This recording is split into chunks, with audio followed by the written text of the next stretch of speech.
to play games with you all together tonight on approximately our normal time schedule. Ahem. Yeah, I hope you all had a great day. You seem like very good company. We're here. We're here again. You know, this is like the second or third stream we've started in this room, if I'm being honest with you. Where are we going? What are we doing? Where are we going? What are we gonna do when we get there? Is the question we need to decide. Lickety split. Lickety split. We're in Ebonheart. They gave us more quests. I think I know where we're going. How about you just find out? How about you just buckle up, chat, and you find out where we're headed in this here little video game? Thank you, Tillery, for sharing. I know you didn't maybe necessarily expect me to watch it on the spot, but I appreciate you sharing. I'll have to check out more stuff by Addison Grace. Yes. All right. The trauma. Yeah, for sure, Tillery. Did you stream today, 10? It's great to have you. Have you gotten around to streaming many video games on stream since you got your new hardware and stuff? It's been a minute. I know you've done just a lot of, Do you have something to say, Dumner?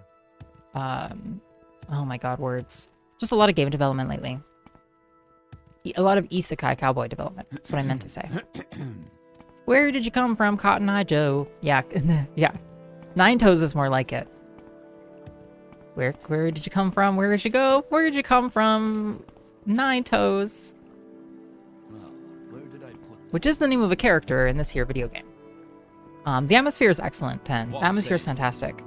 Hey Mikey, welcome. That does sound terrible, actually. Actually terrible. Lordy, feel better. I know. Your invocation, I'm sure reaches her ears. Interesting. Go on. It's a side project I'm working on. Fascinating. Your side project is patching other people's machine code. Sounds like you only have yourself to thank. I know, Moosey. It's so creepy. It's like I'm just standing there, and they're like, hello, what can I help you? Hello. You know, it's just too much, man. It's too much, man. You did some Splatoon with your son? Nice, nice. That sounds like fun. Splatoon always looked like a really kind of fun, competitive game. I watched a little bit of Splatoon content at one point on Twitch. Where are we going? We're going to Vivek. I guess we're going to the Vivek Mages Guild is where we're going. So that we can get back to Ald'ruhn. So that we can continue questing. That's what we're doing. You spend a lot of time in your career patching other people's machine code, yeah. Doing it for a hobby sounds like more fun. It's some kind of hobby. It's some cursed kind of hobby, to be honest. I still plan on playing the things you told me to on stream. Good, great 10. That's what I want to hear. That's what I want to hear. I want to see the retro gameplay on everybody's channel.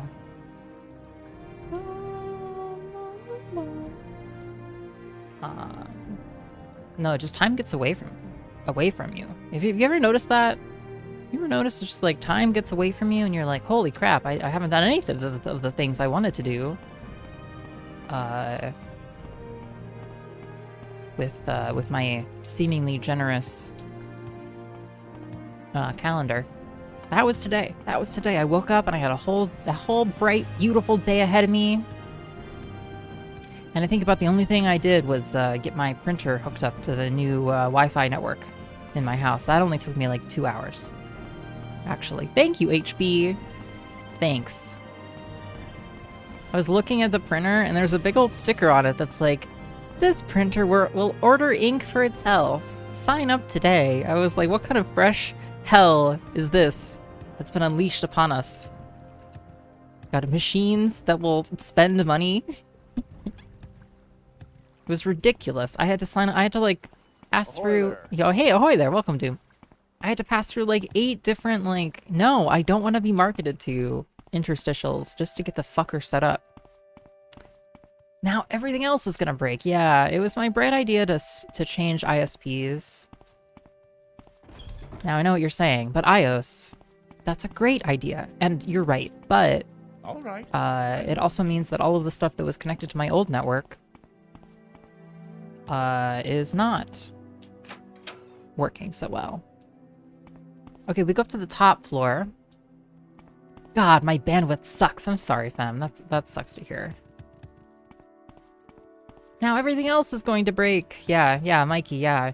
Get in touch. Tillery. You know, there's a lot of reverse engineer machine code patchers here in the iOS chat.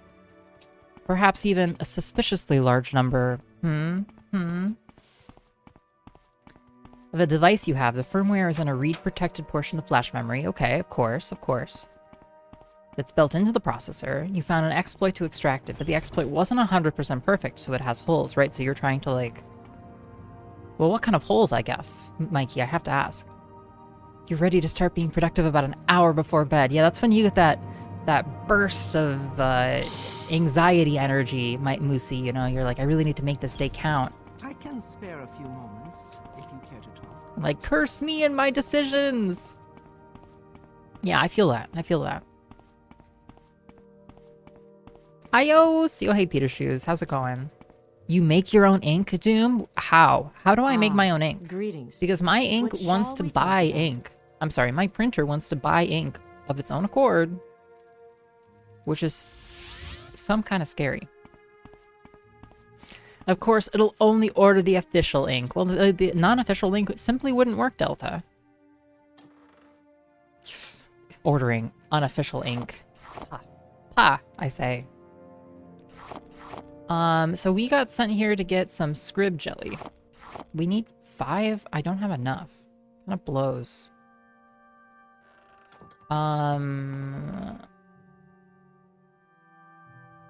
Okay, well, let's look for an alchemist in Ald'ruhn who can give us some more scrib jelly. Separately, we have some more quests here in Ald'ruhn. Separately, we have unfinished business here in Ald'ruhn. We had started to explore as a way of... It was just kind of our next area of exploration. Here are our soul gems. That's really good to keep in mind. You can drop these off. That too. We'll hold on. We'll sell most of our potions. But anyway, yes, we had started in Ald'ruhn. We had never finished it. It's like how a Tesla can order its own replacement parts. This is a terrible idea. Absolutely fucking awful idea, to be honest with you. Yeah. Yeah, it's like somebody's built a very clever trap to ensure that you maximize the amount of money you spend and minimize, I don't know, something. It just sounds awful. You got a dumb printer this year. Very happy with it. Nice, Moosey. What kind of printer did you get? I have a separate wireless router I connect to the modem. So if I change modems or whatever, the Wi-Fi for my devices doesn't change. Yeah, that's very smart, Tillery. And indeed, I had a dear friend recently say... Go ahead. I'm listening. Tut. But iOS, how could you not have your own router of your own that's, you know, flashed with special router firmware? And I was like... It's another thing I have to own. Dun, dun, dun! Thank you, Doom. Thank you. Yes. Forget this. Forget this. Forget it. Who wants to play Morrowind? We'll play Mario instead. No, it's really smart, Tillery, and that would be way nicer on my end. I just never purchased my own router. I decided to do my taxes at midnight last year. Elvish, that just sounds like...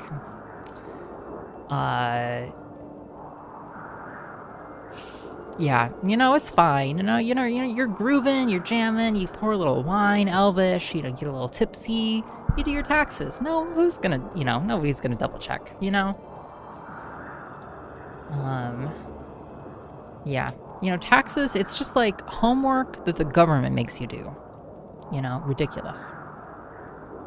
Wow, there's a quote here that's just huge titties. Gosh, how crass. Really be any cephalopod, but apparently this is a squid-only chat. Step 1, don't be an octopus. You gotta be a squid, bro. Oh yeah, calamari, you make your own ink because you're a... Yeah, right. Step 2, be a squid. Smart. They don't even want you doing any work on it yourself. Maybe they order parts to like the local service center or something. The IT professional solution. Yeah, Cleaver Chef for sure. I need to get on that actually and get a router of my own. What kind of router should I get?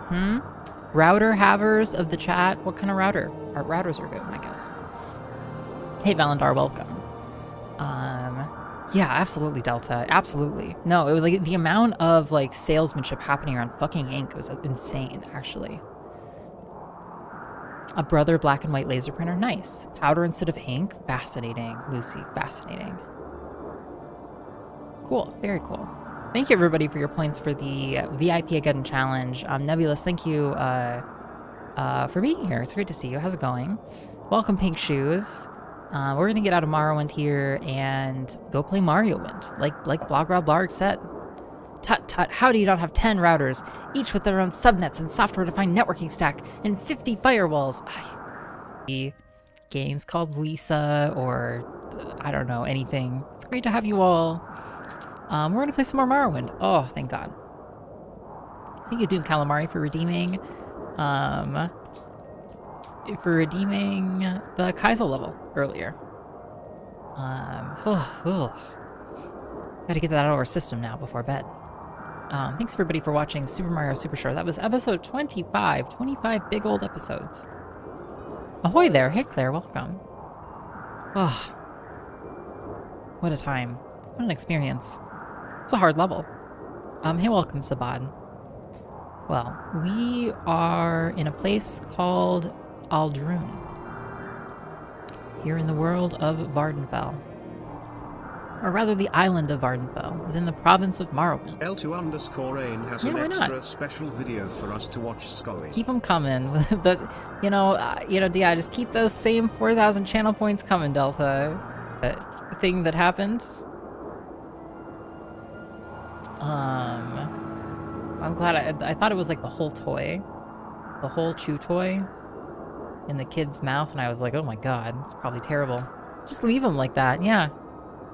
You could go on, you know, TikTok probably. Have a rich career. Okay. We're here in Morrowind. Let's get some shit done. Okay? I'm sorry, yeah, we're here in Ald'ruhn. Let's get some shit done. We have a couple of quests in Ald'ruhn we're focused on, we're doing. We want to get a couple more scrib jelly.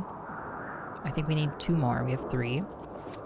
We have a quest from House Halalu that we got before we understood that it would lock us into the Halalu house, but that's whatever, that's fine. We need to talk to a Redoran. So we need to get a package from Naminda by using the code phrase Orphan of Arnesia while we're dressed as this person, Relmarea Saram, with this bone mold helm we have. I don't think we found them yet. We also had guidance to go and talk to Edwina at the Mages Guild, so let's go do that. We're talking to Edwina. We were sent here by Trebonius, who everybody seems to think is like some kind of fucking joke. Nobody takes Trebonius as serious as they should. You're not Trebonius, but I... Do you have scrib jelly?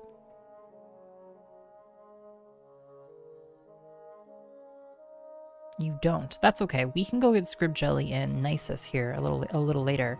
Tell me about Angoth the jeweler. Check the rat in the pot. That's all I know. Latest rumors.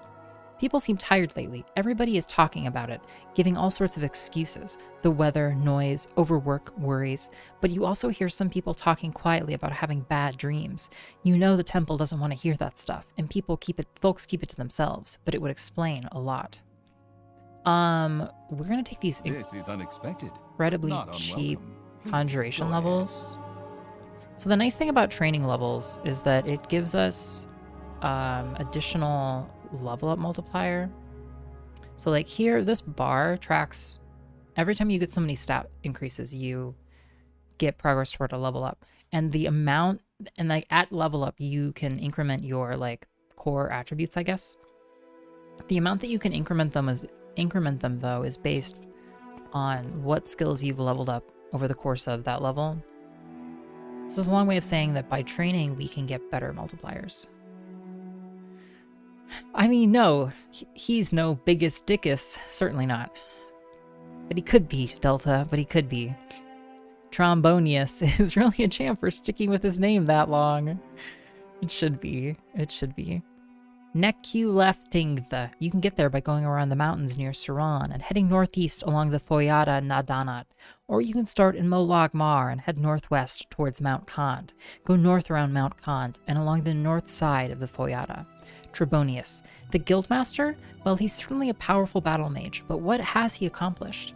I wish the guild were led by someone who showed more respect for scholarship, especially with all the interesting things to study here in Vardenfell. To what do I owe this pleasure? So that's it. So we've already talked about our duties. She doesn't even care about Trebonius, which is fine.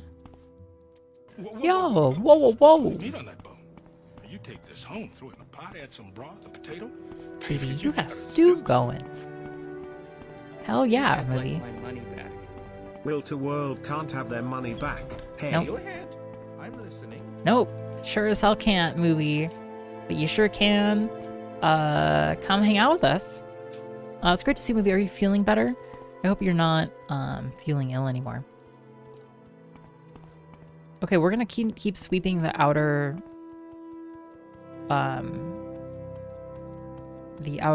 rim, I guess, of Ald'ruhn. Just gonna go in buildings. We're gonna talk to people. I'd like to do a full sweep of Ald'ruhn. Like to talk to everybody here at least once. So what do we see? We have some stairs up to the giant enemy crab shell. And then this is the rat in the pot. Great. So this is a corner club. What's up? What? Hey, tongue toad. What does this visitor want? Angot the jeweler. Check on the second floor. That's where I saw him last. Kamana Tong. As you probably know, the Kamana Tong is the old criminal syndicate here in Morrowind. And as everyone around here knows, the Thieves Guild is at war with the Kamana Tong. We're the new gang in town, and the Kamana Tong want us to be the dead and gone gang. If you are looking for the Kamana Tong, their Balmora hangout is the corner club called the Council Club. Price on your head. That's not a problem for you now. Okay, great. Training. Okay. Barter. Okay. He does not have very much money. But you will take some books. That's good.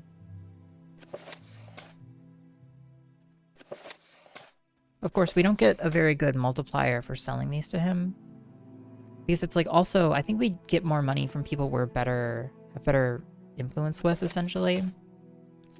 But whatever, we need to like offload some of our items. Because I feel like otherwise it's going to make the most sense to buy and sell as much as we can from like our guildmates. Hi, Yak Rose Skandar. Latest rumors? I hear the head of the Thieves Guild is pretty mad about some missing artifacts. Cool. Oh, I see. What do I see? Oh. Honor Among Thieves. We've read. The Black Arrow, Volume 1. Ooh. I see a book. Scooey. It's wait a minute. How does it go?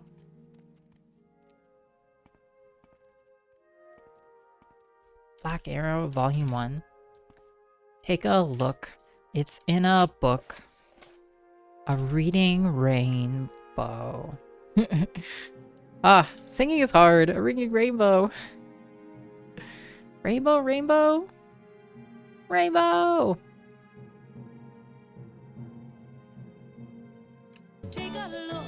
It's in a book, a reading rainbow. Yes. The Black Arrow, Part 1, by Georgic Gween.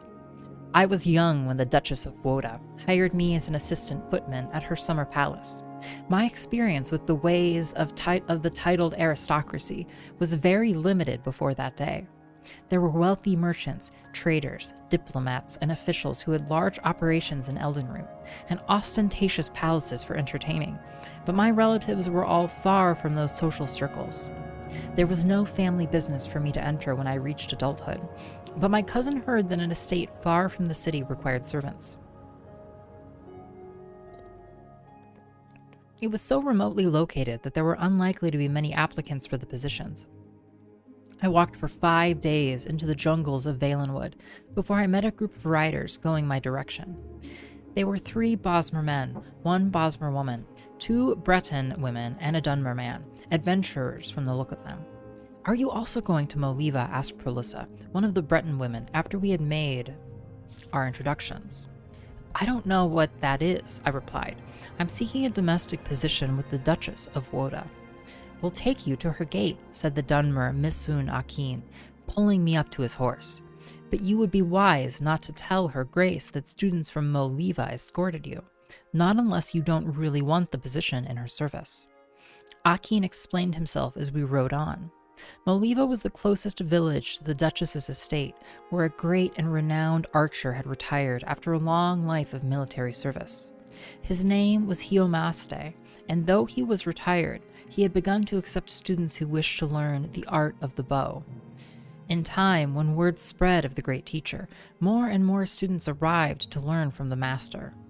The Breton women had come down all the way from the western reach of High Rock. Aiken himself had journeyed across the continent from his home near the great volcano in Morrowind. He showed me the ebony arrows he had brought from his homeland.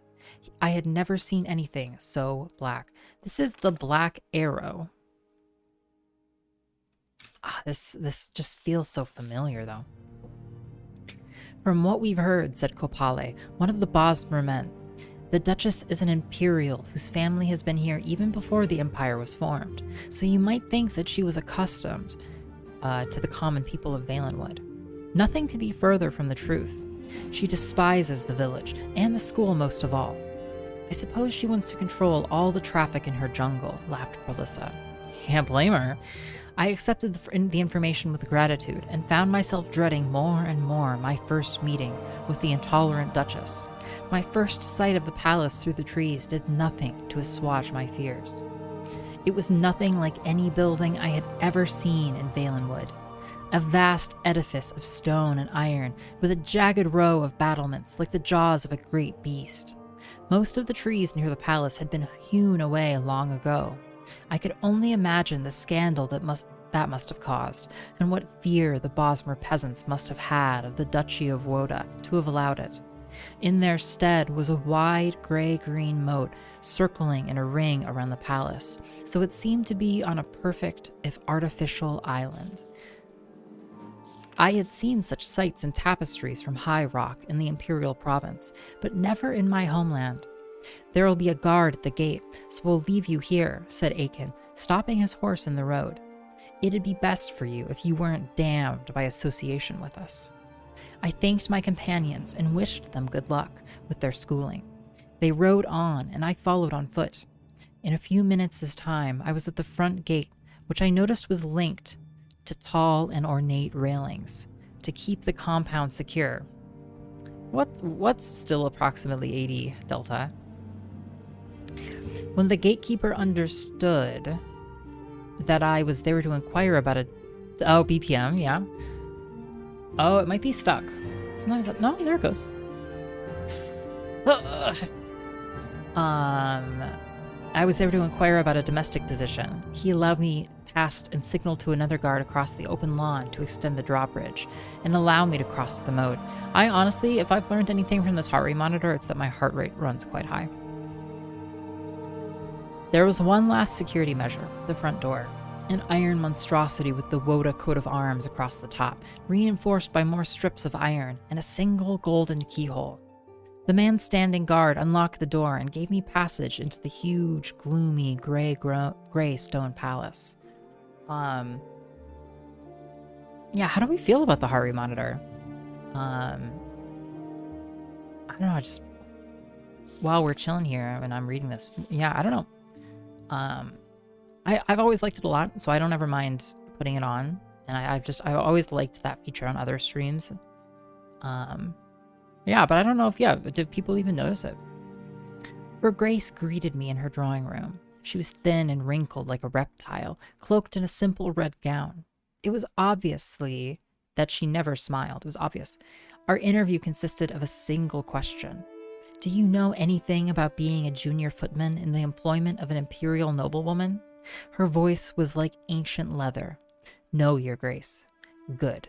No servant ever understands what needs to be done, and I particularly dislike those who think they do. You're engaged. Life at the palace was joyless, but the position of junior footman was very undemanding.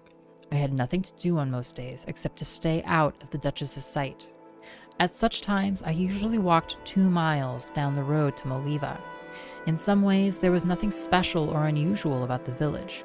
There are thousands of identical places in Valenwood, but on the hillside nearby was Master Hiomaste's archery academy, and I would often take my luncheon and watch the practice.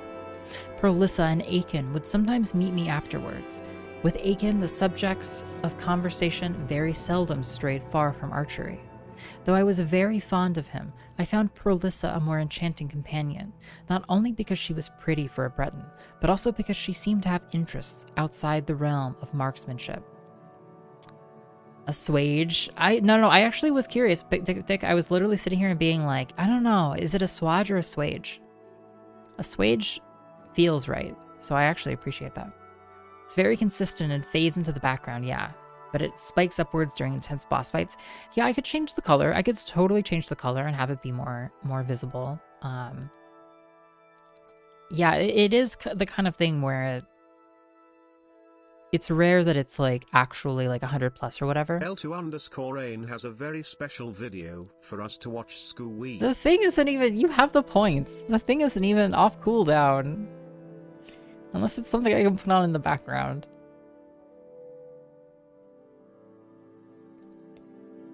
Yeah, it's on cooldown.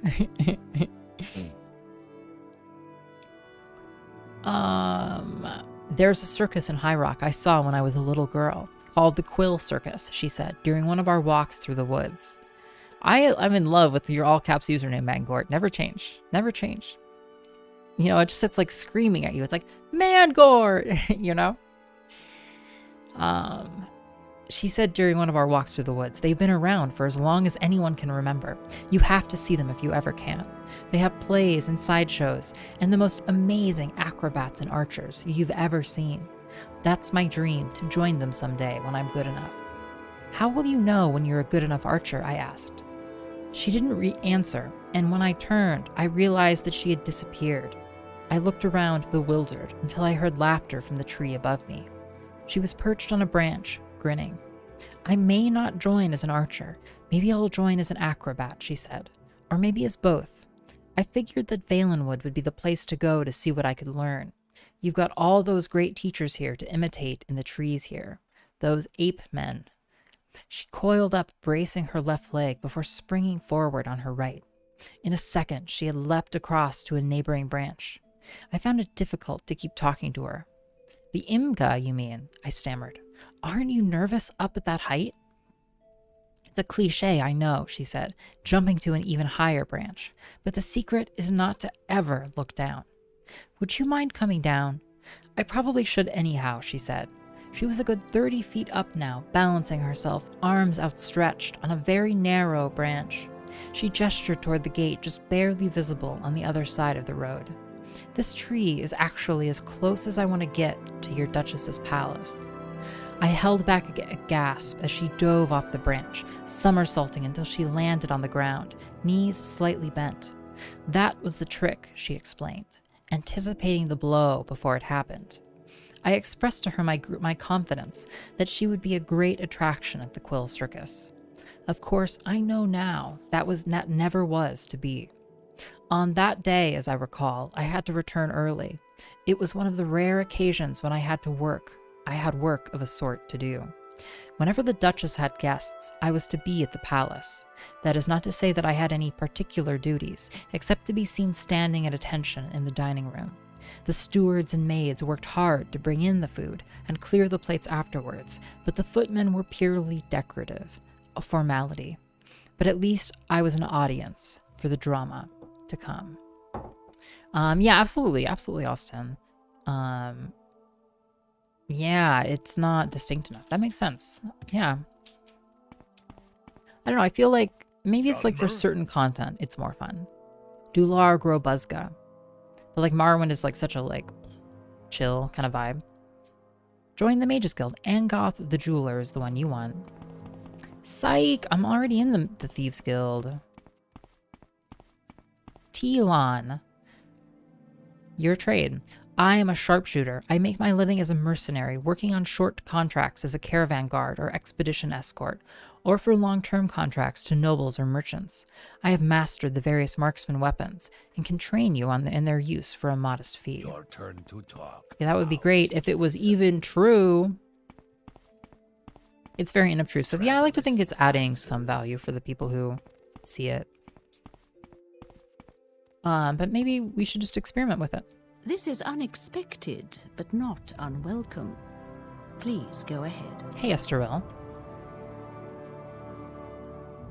Spells. Command humanoid. Poison, weakness to things. Summons, poison spells. Okay. What's up with you? Hey, friend. Well met. Alding. Any rumors? It feels like everyone's working too hard, trying to live the good life. Seems like everyone I talk to is always tired, just not getting enough sleep. Any rumors? Everybody's complaining about not getting enough sleep. Maybe it's the weather. Any advice? The elite of Morrowind may not have all the armor and equipment you need as an adventurer, but don't overlook precious stones or fine jewelry and clothing. To the right merchant, those items can be worth more and be more easy to carry than some heavy iron armor. Any rumors? Someone's been selling strange red statues in Ald'ruhn. Anything else you want to say? Any advice? You look like you're looking for something. It might be you'll find it at the Rat in the Pot. A fellow named Angoth the Jeweler. He's good at looking for things and finding them. And a warning, stay clear of the Kumanatong. They don't like outsiders, and what they don't like, they kill. So certain dialogue entries are randomly chosen. It's mainly the ones that are available to like every person. So like rumors, Morrowind lore, secrets, advice. Any advice? You will get slaughtered if you start acting like a warrior. Always sneak up to your target and take advantage of your stealth. Even a dagger is effective if used in the right way at the right time. So it's kind of nice to just enumerate, see if we can enumerate through most of them. And every time you talk to people, they're like randomly selected. These are the insights you get after talking to hundreds of NPCs. Might have gotten almost all of them a few more times. Okay. Okay. Barter. Okay. Okay. It's nice just to kind of knock some of them out, though. Phasmophobia stream. You better believe a heart rate monitor would feature. Yeah, I just don't know that I'm like... I just don't know that I have the right temperament to really enjoy... It would be fun if we did Visage, which somebody recommended, added as a recommendation a while back. Who added, let's see, who added Visage as a recommendation? I actually think it was AK. Yeah, and Bennett. Good old Bennett. But you know, it is October. What is this AKA about? the month of fear. Hey, Hey, Drotasar. Khajiit. Some Khajiit are thieves, others are very good thieves. Cool. The Dar I Ertis. know you. Wait, any rumors? Do you know what the Legion does with the stolen goods they take off their prisoners? They stick them in evidence chests right there in the forts. Good. We have our Legion outfit. I Hey, What can I do for L'Oreal. you, friend? Training? You can train me in sneak. I can't. I need to, if anything, we need to sell some potions. We need to sell some clothes. We need to sell some books. Ah, heck with it.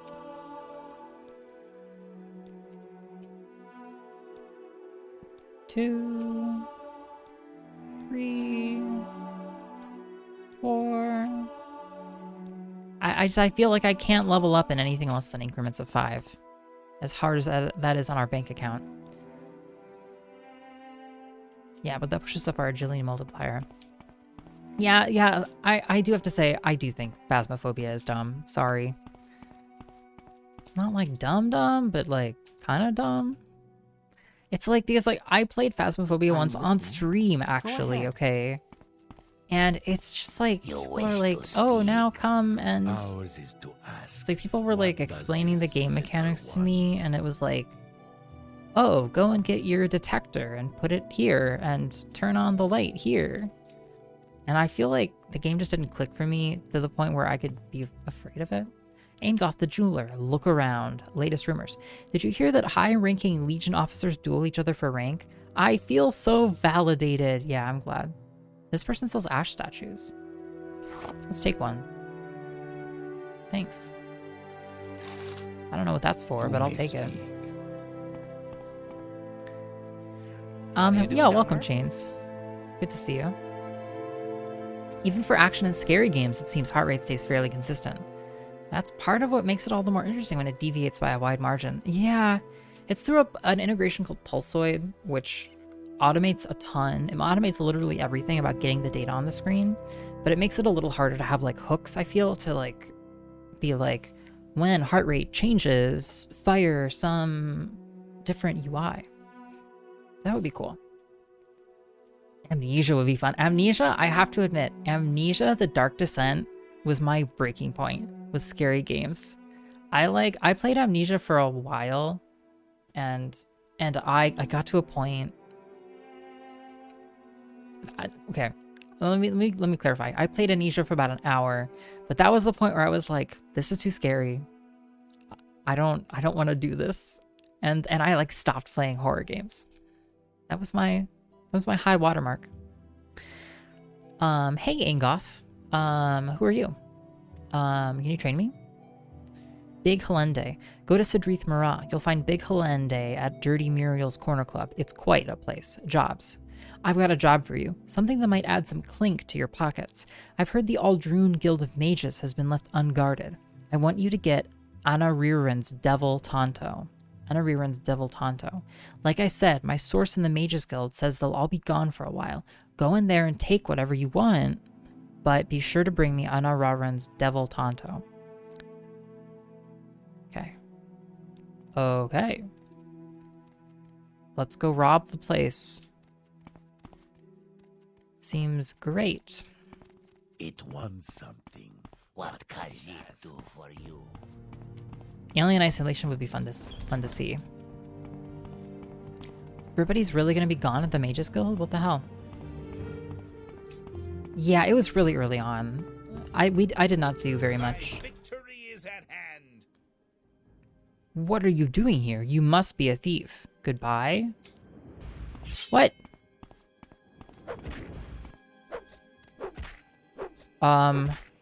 Sir? Should I not? Oh dear.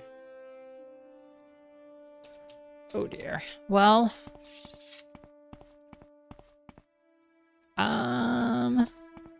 This is just has gone all wrong. Now, do we want to do this?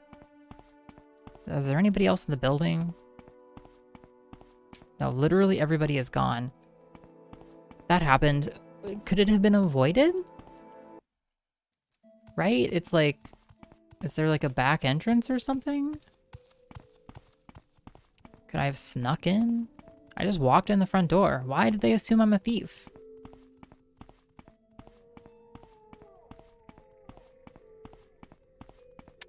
Yeah.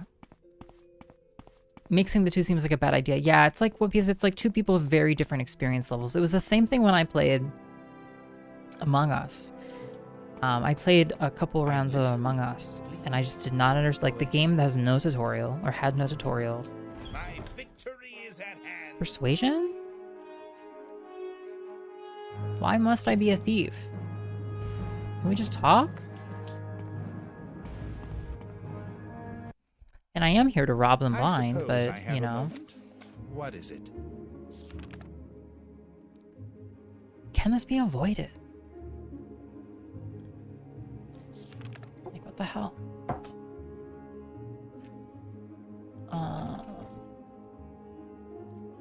I love that the Thieves Guild is just straight up robbing the Mages Guild.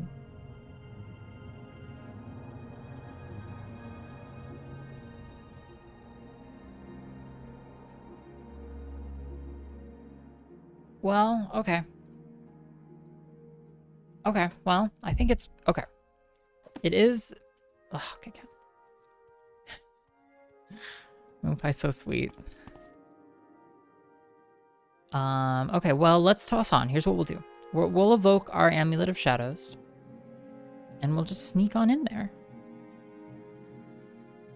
Chill, like, you know? Great, now we're invisible. You should have run while you had a chance.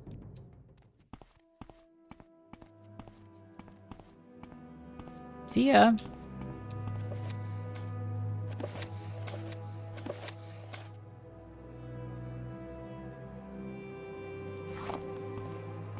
Tidings and good wishes to you. He like can't see. Yo, hey, welcome, Anchor Snow. Very confusing. He like can't see me. But then he was talking to me. I wonder if that's just because we like collided. Yeah, I would enjoy playing like a competitive, or not even a competitive, but like a cooperative horror game, so to speak. So we got this awesome amulet of like invisibility a while back. It's just super powerful. I'm a goodie, Austin, okay? My reputation, I haven't looked at this in a while. Our reputation is 5, okay? 5. We're famous in Morrowind. Yo, thank you for the sip, Magic Pen.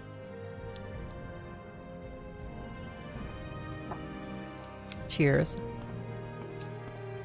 And welcome, Anchor Snow. I hope you're having a great night. Famous or infamous? I can be both, right? You could give Barotrauma another shot. Yeah. Yeah, Barotrauma would be interesting. Welcome, Barnaby. Okay, I think we can walk now down here. So we just have free reign to steal everything in this Mages Guild. It's big for us.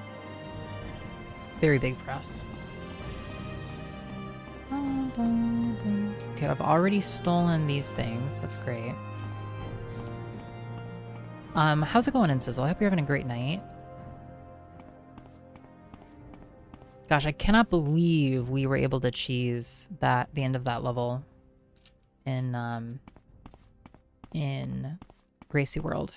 Absolutely incredible performance from me. Once you get a cursory understanding of Barotrauma, shit gets fantastic. Sick. It looked like a really interesting game. Oh yeah. Yeah, sorry, not sorry. Hey, listen! Hey, KQ, what's up?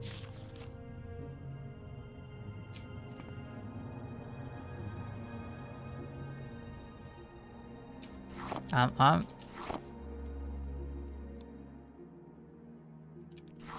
listening!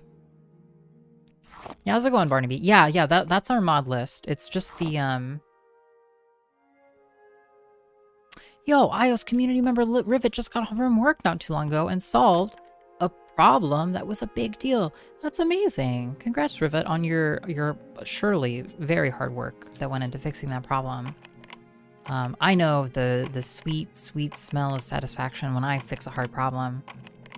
And let me tell you, it's sweet. So congrats. That's great. I hope it didn't take too much out of you.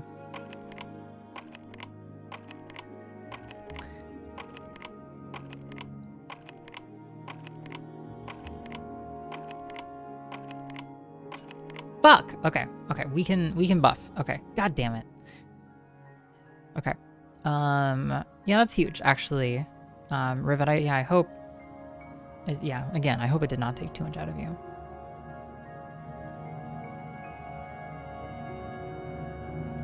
Sometimes you just gotta dig in deep. I don't think speed is even what we want. I don't even know what would help. What's the governing attribute for security? It's intelligence. I don't know that I even have anything to make me smarter.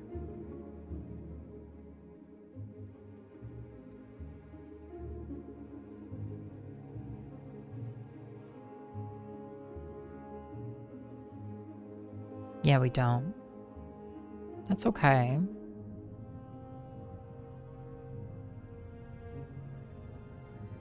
Okay, so we just keep trying, really. What's the least valuable lockpick we can use here? So apprentice's lockpick doesn't work. What journeyman's lockpick?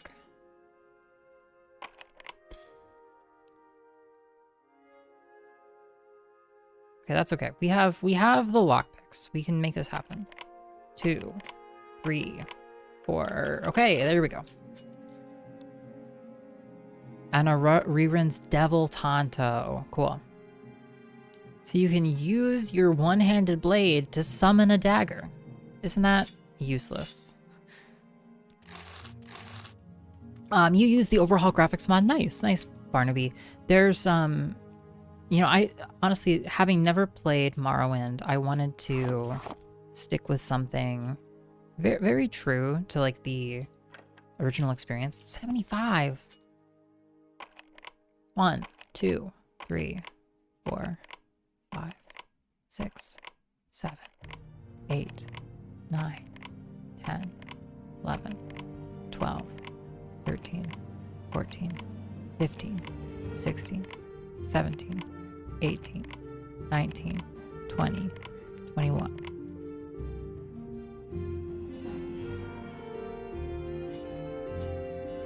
$21, $22.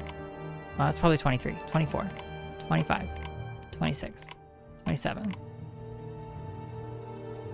28, 29, 30, 31, 32, 33, 34, 35, 36, 37, 38, 39, 40, 41, 42, 43, 44, 45, 46.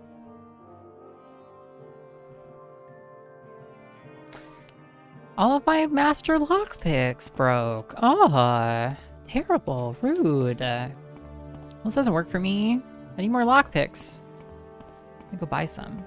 Thankfully, they're cheap as hell, but...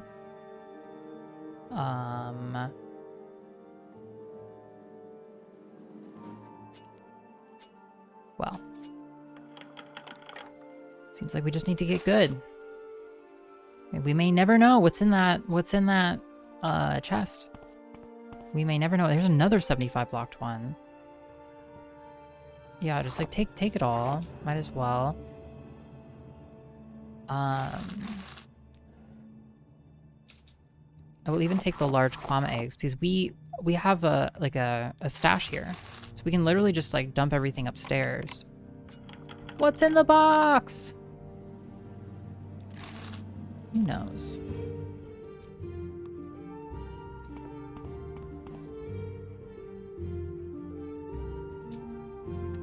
Bellows. Cups and things. Sure.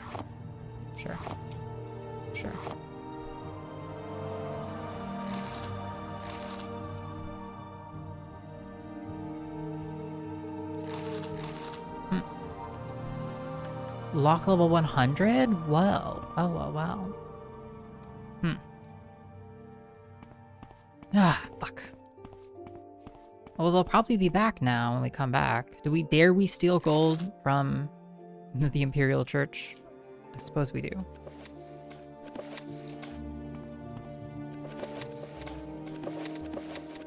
Great. Yeah, we'll leave the silverware though. Restore attributes. Yeah. Punch it. Okay. Free buffs. You remember enjoying having a weapon that summoned a weapon? Yeah, go for it. I'd love to hear why. Damn it, I really wanted to get in here. We can't now. Okay, well, we'll just have to come back. I bet we only get experience. Oh shit, I gotta do this again. I bet we only get experience from actually opening it too. That would make sense. Okay.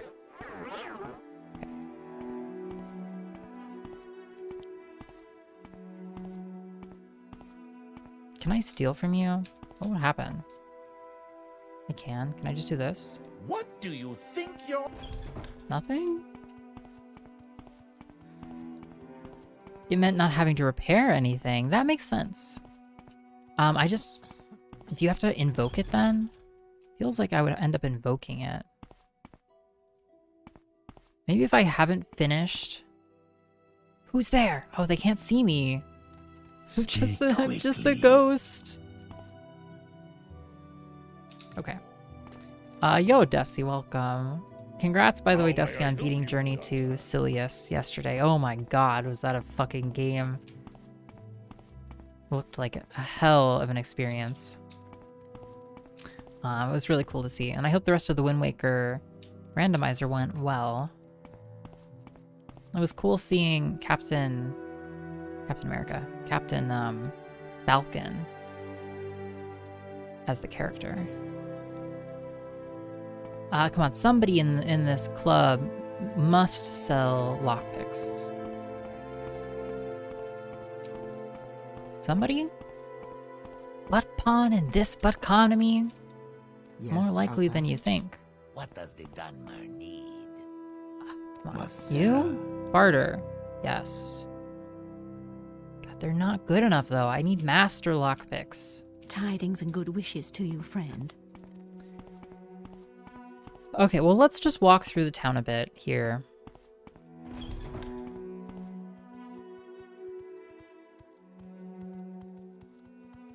Okay, screw it. You know, let's turn in the quest. I don't need people not to be in the Mages Guild to steal from the Mages Guild. We can always just pop our amulet and steal from them out from under their noses when we're ready to. But let's not gate turning in the quest. You wish to speak. How's it going? It's going great, Desi. It's going really well. We cheesed. Somebody have one of those clips here. We cheesed the end of a level in Gracie, Super Gracie World. Friend. It only took us, I don't know, an hour or something. It took us a lot longer probably than the actual content would have taken.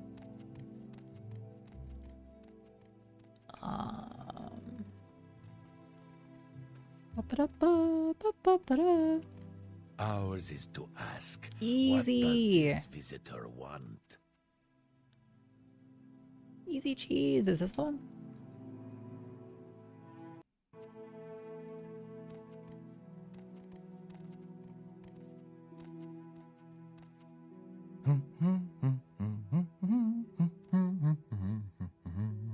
Yes. Okay, this is good. This is good. Sorry.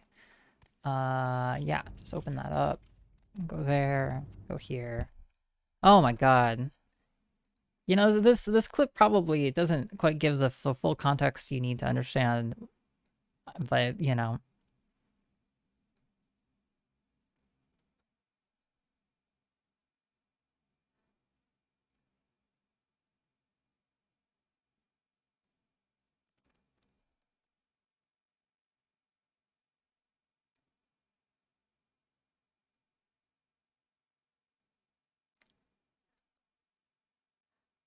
Oh my god, it seems anticlimactic, I think, but, you know, it was a hell of an experience.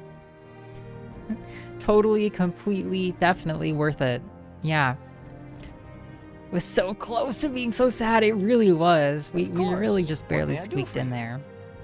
I'm really looking forward to Unspecified Game, and was disappointed I had to go to sleep. The Desi must not have gotten to it then. Maybe it'll happen sometime soon. Yeah, that cheese, that hack, it is quite challenging, Desi, but it felt good. It felt good to take back some control, you know? And we said no. We said, fuck you, level.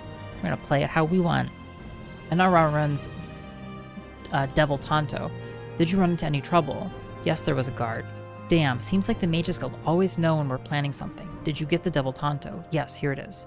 Yes, this is just what I wanted. You can keep anything else you found. Anara runs Devil Tonto. You already gave me the Devil Tonto. Advancement. Okay, jobs. There's a customer who wants a Redoran Master Helm. Redoran Master Helm. A client of ours wants a Redoran Master Helm. Most of the counselors in House Redoran have one, but they can be hard to find. I know Minor Arabar has one, probably in his bedroom. You'd have to check Arabar Manor here in Ald'ruhn under Scar. Arabar Manor. It's here in Ald'ruhn under Scar. Okay, cool. So that's our next Thieves Guild quest here in town. Let's keep working through the town here. He said he wasn't gonna play because I wasn't gonna be there. Aww. Well, fun. What game was it, can I ask? The secret? Doing stuff together with our friends. So much fun. Ba-da-ba. Hope you liked my song. So we have a bunch of residences. You know what's great about Morrowind is how big the cities are and the villages are and stuff. They're quite large. Arabar Manor. You'll find it under Scar. That's the giant shell on the north side of town, Outlander. Hey, Torian. Okay. Anytime now. Gildan's house. Seems good, seems good. Oh, I didn't drop off my stuff at the Mages Guild. I'll need to do that soon. Hey, Gildan. Nightblade is my trade. Okay, cool. Tell me about the blades. I'm a blade too, and I report to Caius like you. You're welcome to use my bed to rest, but leave my other stuff alone, please. Blades trainers. Certainly I offer basic training at low prices to colleagues, but even at my low prices, advanced training isn't cheap. Sorry, but that's the way it is. Look, can I make a suggestion? Go see Wayne at the Balmora Guild of Fighters. Know what a Jink blade is? It has a paralyze enchantment, and a spider blade has a poison enchantment. They're not considered honorable weapons, but most smiths don't sell them, but they sure come in handy. Blades trainers. Yes, I offer training, but only to blades. Latest rumors. I keep tabs on Redoran's conflicts with Halalu and Telvanni. It's fairly easy. The Redoran Council is public and above board, and they openly fund and support strikes against the rogue Telvanni bases. The dispute over Caldera with Halalu is more subtle.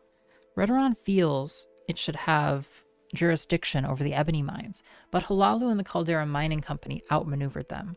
Either one of those conflicts could flare into open war. Little we can do about it, but keep the Legion informed. Spells. Silent Shield, Burden. Really strong Chameleon spell. Cast cost 180 magicka. I cannot even fathom. 2 identical feather spells. Strong Feather and Ulm's Justa Feather. Training. Okay. Cool.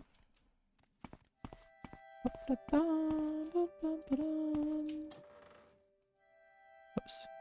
Wait, what did I do? Every time I hit E, my carry weight goes up. Why is that? What? Game? It's not been publicly announced. I'm technically just guessing. Huh? What the fuck? I picked up 2,000 green pots.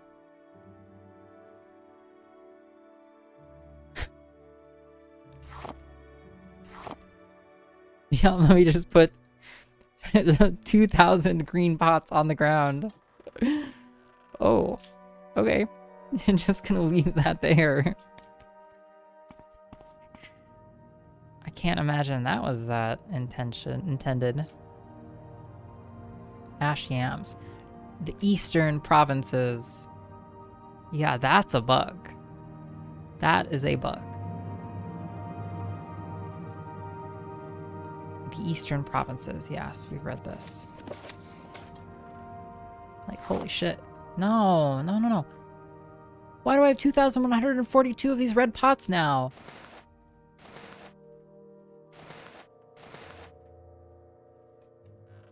Oh, now it's on the screen.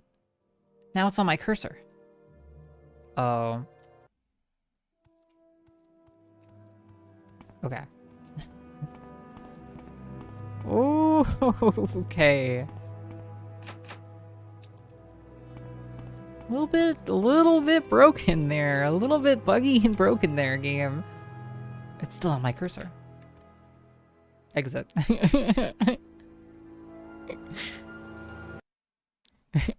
Okay.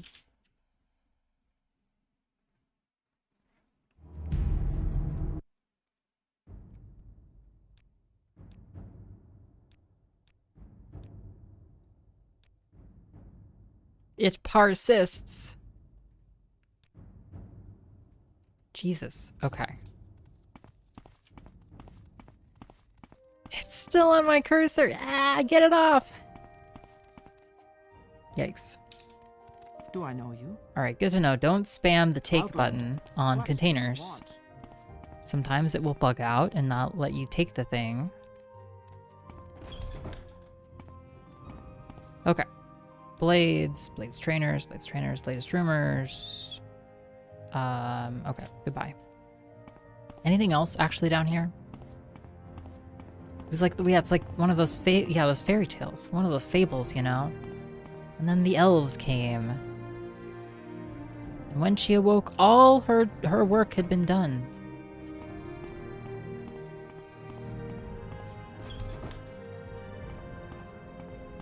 Wow, there's so many buildings back here. Okay. So, Dravasa Andrathi's house. Hi there. A Dance in Fire, Chapter 7. I didn't know there was a Chapter 7.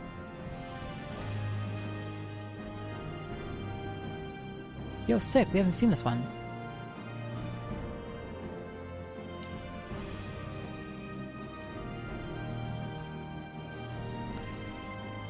Take a look. It's in a book. A reading rainbow. I don't have whatever that sword is. Certified Gigolo. I actually don't know any. I've never played the game before. I don't have that sword though. Yeah, we've been reading all of the books, and so it just takes us a really long time to get to anything. And I actually have no idea about like any items or even mechanics. We're really just figuring out a lot as we go. But welcome. A Dance in Fire, Chapter 7 by Wogeen Jarth. Scene, Sylvanar, Valenwood. Date, 13 Sun's Dusk, 3rd Era, 397. The banquet at the palace of the Sylvanar was well attended by every jealous bureaucrat and traitor who had attempted to contract the rebuilding of Valenwood. They looked on Decumus Scotty, Leotis Jurus, and Both with undisguised hatred. It made Scotty very uncomfortable, but Jurus delighted in it. As the servants brought in platter after platter of roasted meats, Jurus poured himself a cup of jaga and toasted the clerk. I can confess it now, said Jurus. I had grave doubts about inviting you to join me on this adventure. All the other clerks and agents of building commissions I contacted were more outwardly aggressive, but none of them made it through. Let alone to the audience chamber of the Sylvanar, let alone brokered the deals on their own like you did. Come, have a cup of jaga with me. No thank you, said Scotty. I had too much of that drug in Falinesti and nearly got sucked dry by a giant tick because of it. I'll find something else to drink. Scotty wandered around about the hall until he saw some diplomats drinking mugs of a steaming brown liquid poured from a large silver urn. He asked them if it was tea. Tea?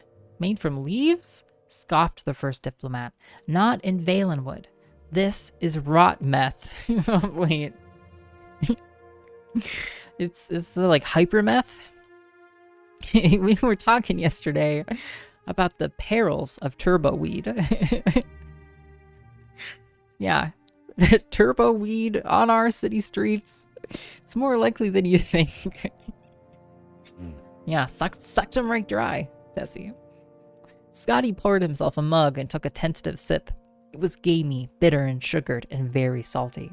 At first, it seemed very disagreeable to his palate, but a moment later he found he had drained the mug and was pouring another. His body tingled.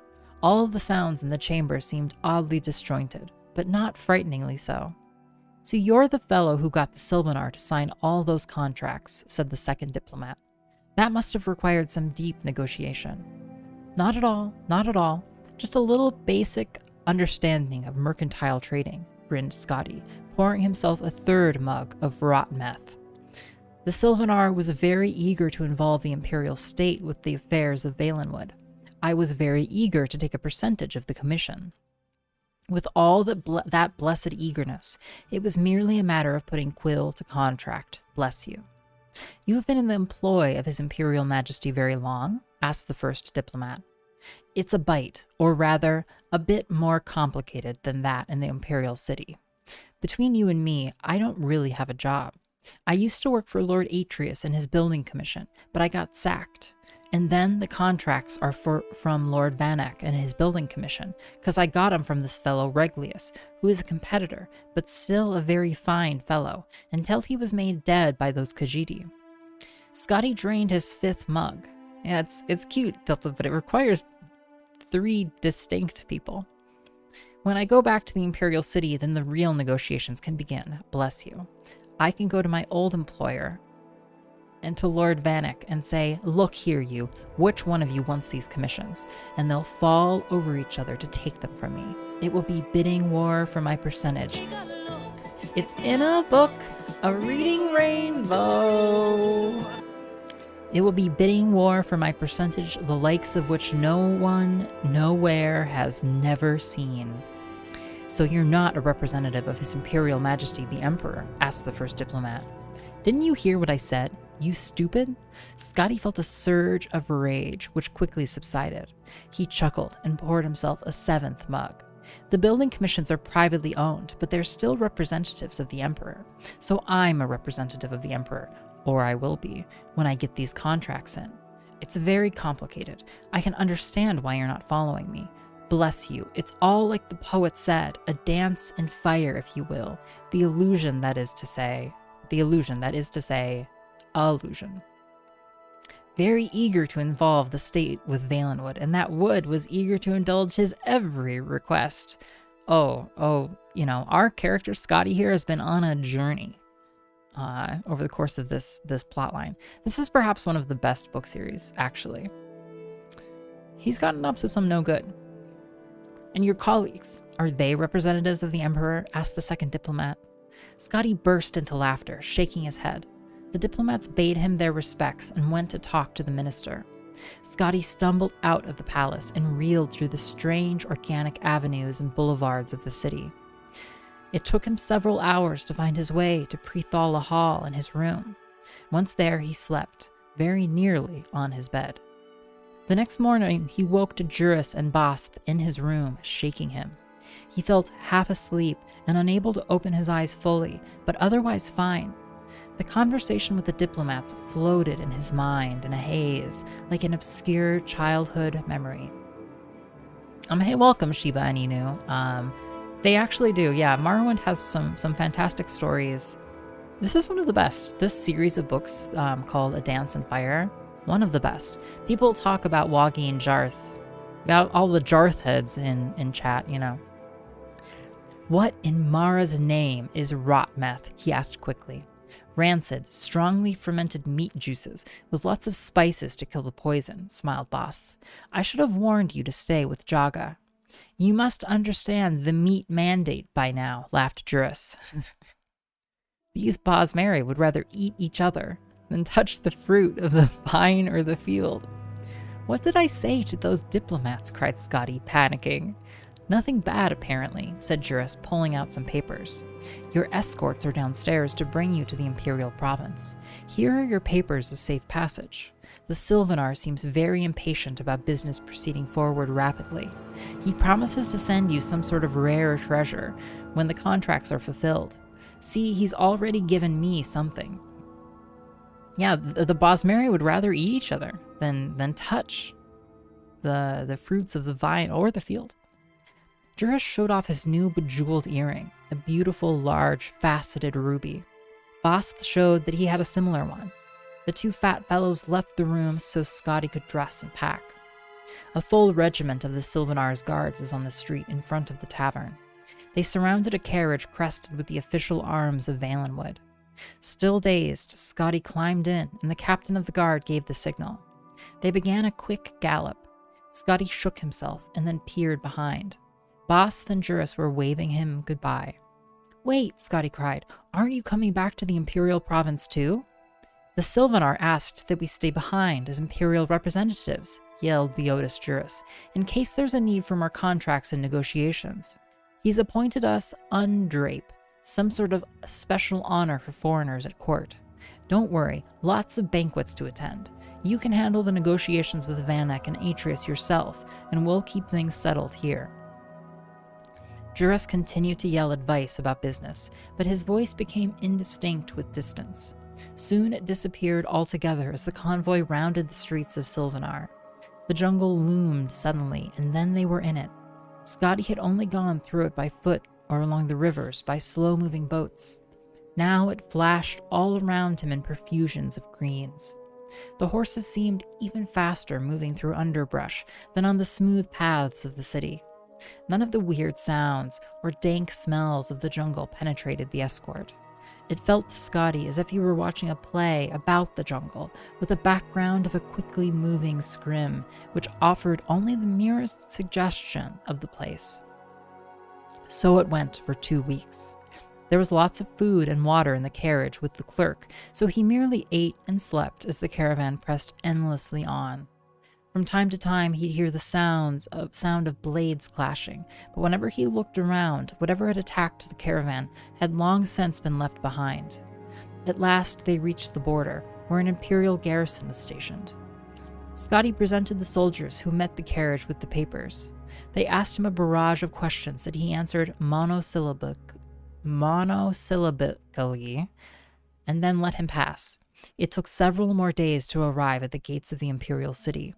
The horses that had flown so fast through the jungle now slowed down in the unfamiliar territory of the wooded Colovian estates. By contrast, the cries of his province's birds and smells of his province's plant life brought Decumus Scotty alive. It was as if he had been dreaming all the past months. It's like when you're a bird and you're eating another bird. Only 3 days to eat a whole enemy? I don't know. Depends on what part you start on, or At the gates of the city, Scotty's carriage door was open for him, and he stepped out on uncertain legs. Before he had a moment to say something to the escort, they had vanished, galloping back south through the forest. The first thing he did now that he was home was go to the closest tavern and have the tea and fruit and bread. If he never ate meat again, he told himself, that would suit him very nicely. Negotiations with Lord Atreus and Lord Vanek proceeded immediately thereafter. It was most agreeable. Both commissions recognized how lucrative the rebuilding of Valenwood would be for their agency. Lord Vanek claimed, quite justifiably, that as the contracts had been written on forms notarized by his commission, he had the legal right to claim them. Lord Atreus claimed that Decumus Scotty was his agent and representative, and that he had never been released from employment. The Emperor was called to arbitrate, but he claimed to be unavailable. His advisor, the Imperial battle mage Jagar Tharn, had disappeared long ago and could not be called on for his wisdom and impartial meditation. Scotty lived very comfortably off the bribes from Lord Atreus and Lord Vanek. Every week a letter would arrive from Juris or Bost asking about the status of negotiations. Gradually, these letters ceased coming, and more urgent ones came from the Minister of Trade and the Sylvanar himself. The War of the Blue Divide with Somerset Isle ended with the Altmeri winning several new coastal islands from the Wood Elves. The war with Elsewhere continued, ravaging the eastern borders of Valenwood. Still, Vanek and Atreus fought over who would help. One fine morning in the early spring of the year 3rd Era 398, a courier arrived at Decumus Scotty's door. Lord Vanek has won the Valenwood Commission and requests that you and the contracts come to his hall at your earliest convenience. Has Lord Atreus decided not to challenge further? Asked Scotty. He's been unable to, having died very suddenly, just now, from a terribly unfortunate accident, said the courier. Whoops. Scotty had wondered how long it would be before the Dark Brotherhood was brought in for final negotiations. As he walked towards Lord Vanek's building commission, a long, severe piece of architecture on a minor but respectable plaza, he wondered if he had played the game as he ought to have. Could Vanek be so rapacious as to offer him a lower percentage of the commission now that his chief competitor was dead? Thankfully, he discovered, Lord Vanek had already decided to pay Scotty what he had proposed during the heat of the winter negotiations. His advisors had explained to him that other, lesser building commissions might come forward unless the matter were handled quickly and fairly. I'm surprised y'all spotted that cat. She was hoofing it. Glad we have all the legal issues done with, said Lord Vanek fondly. Now we can get to the business of helping the poor Bosmeri and collecting the profits. It's a pity you weren't our representatives for all the troubles with Bender Mock and the Arnesian business, but there will be plenty more wars, I'm sure of that. Scotty and Lord Vanek sent word to the Sylvanar that at last they were prepared to honor the contracts. A few weeks later, they held a banquet in honor of the profitable enterprise. Decumus Scotty was the darling of the imperial city, and no expense was spared to make it an unforgettable evening. As Scotty met the nobles and wealthy merchants who would be benefiting from his business dealings, an exotic but somehow faintly familiar smell rose in the bedroom. He traced it to its source, a thick roasted slab of meat, so long and thick it covered several platters. The Cyrodiilic revelers were eating it ravenously, unable to find the words to express their delight at its taste and texture. It's like nothing I've ever had before. It's like pig-fed venison. Do you see the marbling of fat and meat? It's a masterpiece. Scotty went to take a slice, but then he saw something embedded deep in the dried and rendered roast. He nearly collided with his new employer, Lord Vanek, as he stumbled back. Where did this come from? Scotty stammered. From our client, the Sylvanar, beamed his lordship. It's some kind of local delicacy they call unthrapa. Scotty vomited and didn't stop for some time. It cast rather a temporary pall on the evening, but when Decumus Scotty was carried off to his manor house, the guests continued to dine. The unthrapa was the delight of all, even more so when Lord Vanek himself took a slice and found the first of 2 rubies buried within. How very clever of the Bosmer to invent such a dish, the Cyrodiils agreed. It's people! They were eating people! Ah! Wow. I am a sleeper, one among thousands. I bring you a message. Dagoth calls you, Ios, and you cannot deny your lord. The 6th house is risen, and Dagoth is its glory. 6th house.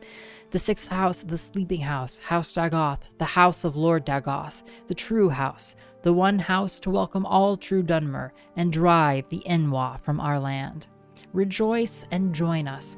Come to Red Mountain and prepare the way for his coming. Dagoth he is the Lord and Father of the mountain. He sleeps, but when he wakes, we shall rise from our dreams, shall sweep our land clean of the Enwa. Why have you denied him? As Lord Dagoth has said, all shall greet him as flesh or as dust. Sleepers awake. House Dagoth is risen. You know, it's kind of alarming when you yell that, sir. Well, Scooey. Scooey indeed. God dare I'd kind of like to finish at least a little section of Ald'ruhn here. We have 4 more houses here. What's your name? Brainos, or Lervu. Any advice? If all it takes is a little persuasion, a flask of Tilvani Bugmusk is what you need. Makes even an orc charming. Let's see about these houses. That's locked. This is not. A lot of bottles on the floor. Yo, Chortles. I love this game too, Chortles. Hello.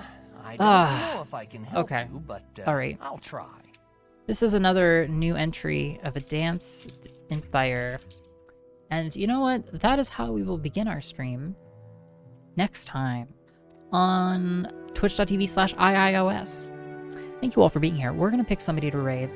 We will be back this coming Thursday for more Morrowind. And we're going to have so much fun. We'll do more of this. We'll do more Mario content. Thank you all so much for being here and hanging out. Spycheck, great to see you. Lovely to have all of you if you were chatting. I love it. If you weren't chatting, I love it too. But let's go raid somebody. She said we'll take a break from your pet lizard's Instagram account. I said I can't. It's my sole source of income. There's some cool friends on right now.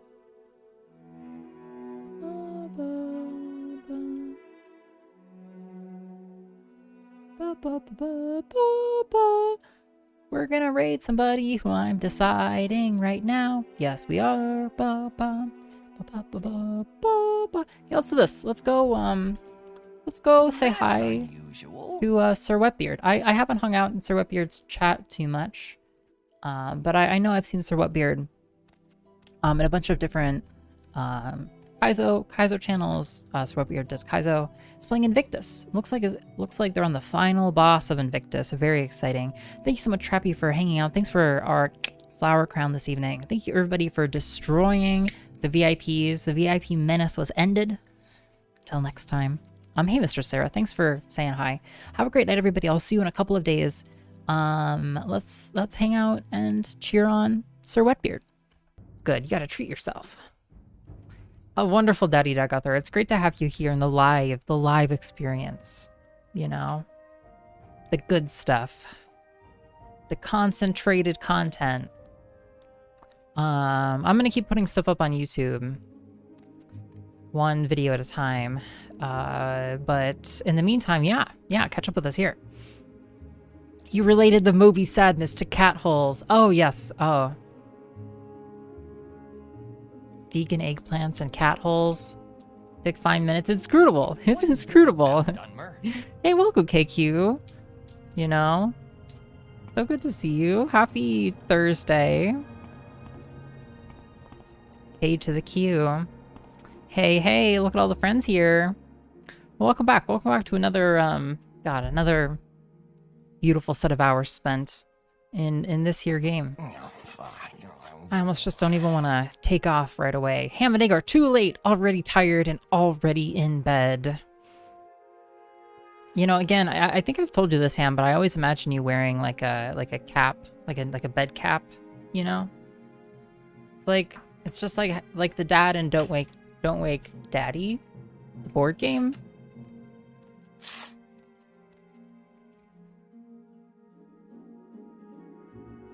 Yeah. Yeah, this is pretty much how I imagine him. This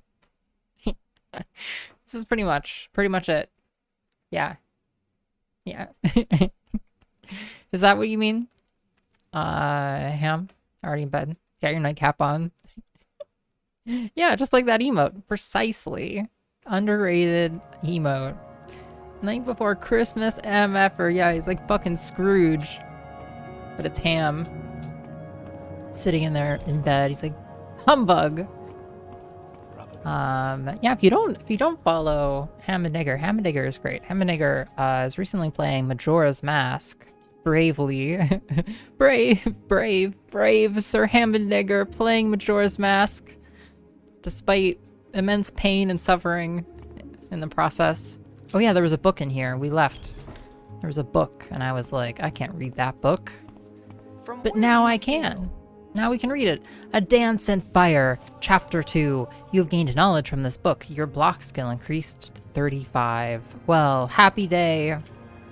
Happy day. A Dance in Fire. We've almost read all of the Dance in Fire books now. We just have Chapter 5 left after this. So it's kind of awkward because we kind of know the ending of this book, but I guess we'll find out, like, what happens after this guy left his hometown. Hey, welcome, Killadon. Yeah, it's good to see you, movie. How was the podcast movie? Was it good? Hey, welcome, Packerbacker. Happy Thursday. Don't Wake Daddy. Kid's first horror game. It was like very, I was so startled, Austin. I was so startled. You know? Should slap a caution label on it. Same thing with Jack in the Boxes, you know? Caution may inflict startlement. You can set your own hotkeys. Oh, fascinating, Daddy Dagather. Okay, now we know. We'll figure out how to set our own hotkeys. No, that's a very valid call out. I appreciate that. One of us lost their records. We have to do a second take Saturday. Oh. Well, that sounds like somebody, you know, it happens to all of us, you know. Not you, movie, but as I'm sure a certain somebody feels pretty bad. Yo, Chillingworth, Chillingirth. You must be absolute. Oh, remember, always, you are the exterminator. Say it. I am the exterminator. Say it like you mean it. Louder. I am the exterminator. Okay, not that loud. Chillingworth is the exterminator. Yo, welcome, Chillingworth. It's so good to see you. Thank you for the 5 months. Welcome back. Even me, frowny face. We're not all infallible. But, you know, we do what we can. A Dance and Fire, Chapter 2, by Walgeen Jarth. It was a complete loss. The Cathay rot had stolen or destroyed almost every item of value in the caravan in just a few minutes' time. Decimus Scotty's wagon load of wood he had hoped to trade with the Bosmer had been set on fire and then toppled off the bluff. His clothing and contracts were tattered and ground into the mud of dirt mixed with spilt wine. All the pilgrims, merchants, and adventurers in the group moaned and wept as they gathered the remnants of their belongings by the rising sun of dawn. I best not tell anyone that I managed to hold on to my notes for my translation of the Minoriad Ply Bar, whispered the poet Griff Milan. They'd probably turn on me. Scotty politely declined the opportunity of telling Milan just how little value he himself placed on the man's property. Instead, he counted the coins in his purse, 34 gold pieces. Very little indeed for an entrepreneur beginning a new business. "Hoy!" came a cry from the wood. A small party of Bosmer emerged from the thicket, clad in leather mail and bearing arms. Friend or foe? Neither, growled the convoy ahead. "You must be the Cyrodiils," laughed the leader of the group, a tall, skeleton-thin youth with a sharp, vulpine face. "We heard you were en route. Evidently, so did our enemies." "I thought the war was over," muttered one of the caravan's now ruined merchants. The Bosmer laughed again. "No active war. Just a little border enterprise. You are going on to Falinesti?" "I'm not." The convoy head shook his head. "As far as I'm concerned, my duty is done. No more horses, no more caravan, just a fat profit loss to me." The men and women crowded around the man, protesting, threatening, begging, but he refused to step foot in Valenwood. If these were the new times of peace, he said, he'd rather come back for the next war. Yo, welcome, Paradigm Shifter. Scotty tried a different route and approached the Bosmer. He spoke with an authoritative but friendly voice, the kind he used in negotiations with peevish carpenters. "I don't suppose you'd consider escorting me to Falinesti. I'm a representative for an important imperial agency, the Atreus Building Commission, here to help repair and alleviate some of the problems the war with the Khajiit brought to your province. Patriotism, 20 gold pieces, and you must carry your own gear if you have any left," replied the Bosmer. Scotty reflected that negotiations with peevish carpenters rarely went his way either. 6 eager people had enough gold on them for payment. Among those without funds was the poet, who appealed to Scotty for assistance. "I'm sorry, Griff, I only have 14 gold left over, not even enough for a decent room when I get to Falinesti. I really would help you if I could," said Scotty, persuading himself that it was true. The band of 6 and their Bosmer escorts began the descent down a rocky path along the bluff. Within an hour's time, they were deep in the jungles of Valenwood. A never-ending canopy of hues of browns and greens obscured the sky. A millennium's worth of fallen leaves formed a deep, wormy sea of putrefaction beneath their feet. Several miles were crossed, wading through the slime. For several more, they took a labyrinthine path across fallen branches and the low-hanging boughs of giant trees. All the while, hour after hour, the inexhaustible Bosmer host moved so fast, the Cyrodiils struggled to keep from being left behind. A red-faced little merchant with short legs took a bad step on a rotten branch and nearly fell. His fellow provincials... Movie, be nice. His fellow provincials had to help him up. The Bosmer paused only a moment, their eyes continually darting to the shadows in the trees above before moving on at their usual... God damn it, I can't... Yeah, at the end of the book, Paradigm, at the end of the book, we have the sweet satisfaction of having read it, start to finish. Yeah.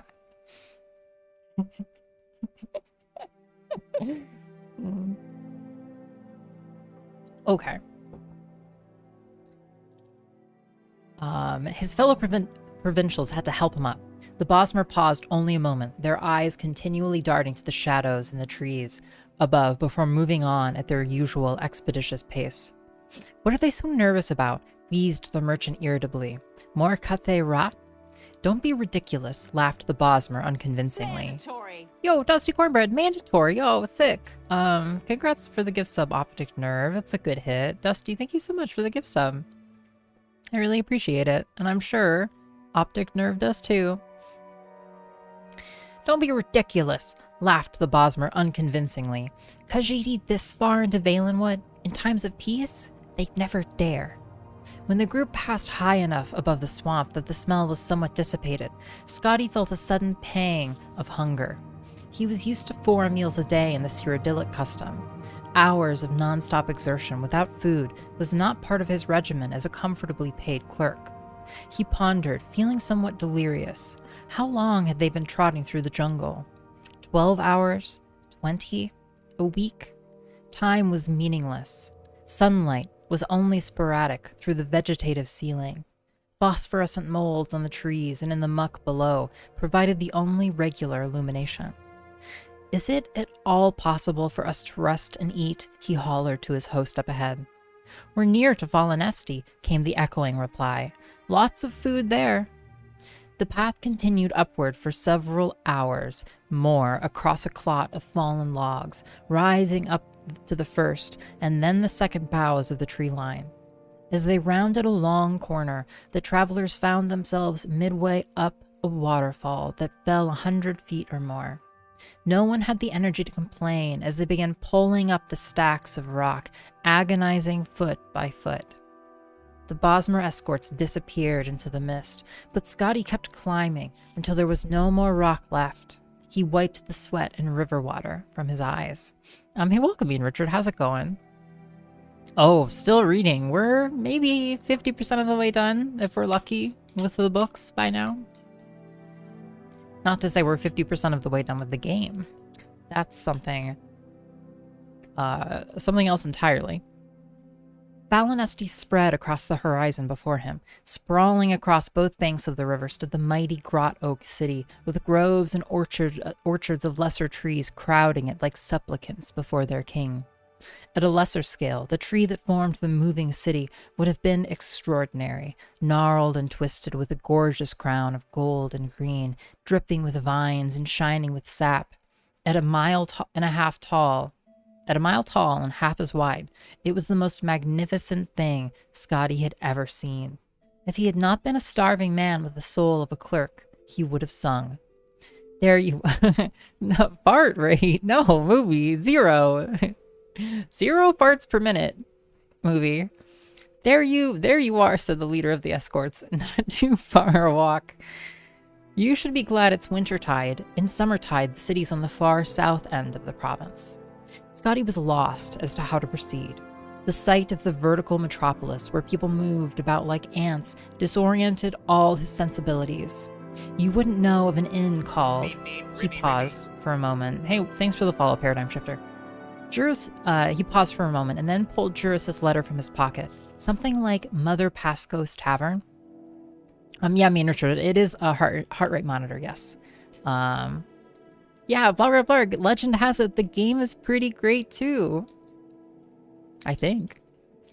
Mother Pashost? The lead Bosmer laughed, his familiar contemptuous laugh. You won't want to stay there. Visitors always prefer the Asia Hall in the top bows. It's expensive, but very nice. I'm meeting someone at Mother Pashost's Tavern. If you've made up your mind to go, take a lift to Havel Slump and ask for directions there. Just don't get lost and fall asleep in the Western Cross. Yeah, Ham, what would you know about programming errors, huh? Nothing, right? Right. This apparently struck the youth's friends as a very witty jest, and so it was with their laughter echoing behind him that Scotty crossed the writhing root system to the base of Falinesti. The ground was littered with leaves and refuse, and from moment to moment a glass or a bone would plummet from far above, so he walked with his neck crooked to have warning. An intricate network of platforms anchored to thick vines slipped up and down the slick trunk of the city with perfect grace, manned by operators with arms as thick as an ox's belly. Scotty approaches the nearest fellow at one of the platforms, who is idly smoking from a glass pipe. Does Morrowind make me nervous? No, I just have a high heart rate, to be honest with you, me and Richard. Now you know. My great shame is that my heart rate is just, at least as measured by this heart rate monitor, is just like it's just like high on average. Relative. Yeah, well, what's your heart rate mean, Richard, huh? Why don't you put your heart rate in chat right now for everybody to see and comment on? I wasn't trying to heart rate shame. Yeah, well, it's too late. Why are you familiar with them, iios? I'll have you know, Naita, that I only broke gifting on twitch.tv for 40 minutes this week, okay? Yeah. So I'm doing pretty good. Welcome, Philosopher. How's it going? Wealth beyond measure to you as well, Philosopher. We've been playing Morrowind and reading through all of the books. And it's just been a heck of a time. Speaking of, it's a reading rainbow. A reading rainbow. Rainbow, rainbow, rainbow. Scotty walked carefully along the narrow street. Though the ground felt as solid as the marble avenues of the Imperial City, there were slick cracks in the bark that exposed fatal drops into the river. He took a moment to sit down, to rest and get used to the view from the heights. You actually, 3B... It doesn't work if nobody types rainbow. Thank you.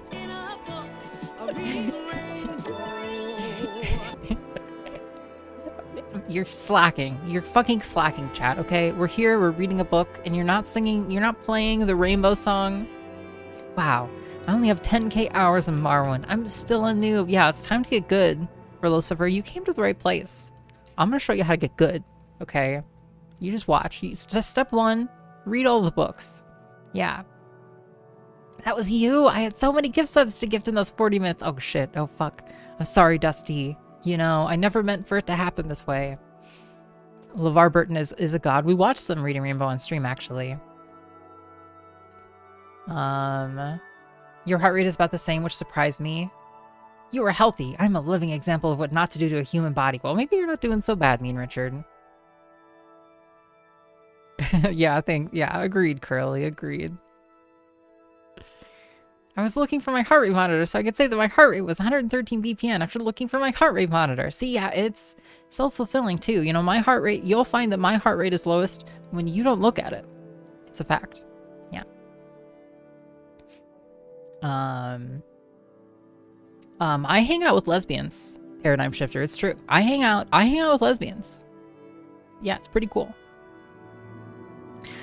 I was wondering if you might take me to Havel Slump. The mayor nodded, and within a few minutes' time, Scotty was 200 feet in the air at a crook between two mighty branches. Curled webs of moss stretched unevenly across the fork, forming a shared roof for several dozen small buildings. There were only a few souls in the alley, but around the bend ahead he could hear the sound of music and people. Scotty tipped the Falinesti platform ferryman a gold piece and asked for the location of Mother Pashost's Tavern. Straight ahead of you, sir, but you won't find anyone there, the ferryman explained, pointing in the direction of the noise. Morandas, everyone in Havel Slump has revelry. Scotty walked carefully along the narrow street. Though the ground felt as solid as the marble avenues of the Imperial City, there were slick cracks in the bark that exposed fatal drops into the river. He took a moment to sit down, to rest and get used to the view from the heights. It was a beautiful day, for certain, but it took Scotty only a few minutes of contemplation to rise up in alarm. A jolly little raft anchored downstream below him had distinctly moved several inches while he watched it. But it hadn't moved at all. He had, together with everything around him. It was no metaphor. The city of Falinesti walked, and considering its size, it moved quickly. You need help with more mods? There's so many mods to install for Lucifer. We only have a very minimal mod set installed. Yeah. Your heart rate is always high when you measure it right after a bike ride to the place it gets measured. Truly a mystery. Yeah. How high, Naita? How high does it go? Yeah, post your numbers. How high does your heart go, huh? Yeah, who's the biggest heart rate? Scotty rose to his feet and into a cloud of smoke that drifted out from around the bed. Thanks, Ham. Mod of the year, Hamadegger, in the chat. It was the most delicious roast he had ever smelled. The clerk forgot his fear and ran. The revelry, as the ferryman had termed it, took place on an enormous platform tied to the tree, wide enough to be a plaza in any other city. A fantastic assortment of the most amazing people Scotty had ever seen were jammed shoulder to shoulder together, many eating, many more drinking, and some dancing to a lutist and a singer perched on an offshoot above the crowd. They were largely Bosmer, true natives clad in colorful leather and bones, with a close minority of orcs. Yeah. It's trick is to stay under 100 or they won't let me bleed professionally. You know, there's so many requirements to being a professional bleeder, Naita. You've got to, like, it's almost as bad as getting life insurance, you know? They really want to see your bill of health. If you're going to give your plasma to, you know, deserving strangers. Hey, welcome, Portalgeist. Yep, here we are again. Reading again. He introduced me to so many books. Then he fixed the warp core. Definitely, Reed Richard. Yeah, heck yeah. Go, LeVar Burton, go. Your job used to require a physical every 90 days. Oof.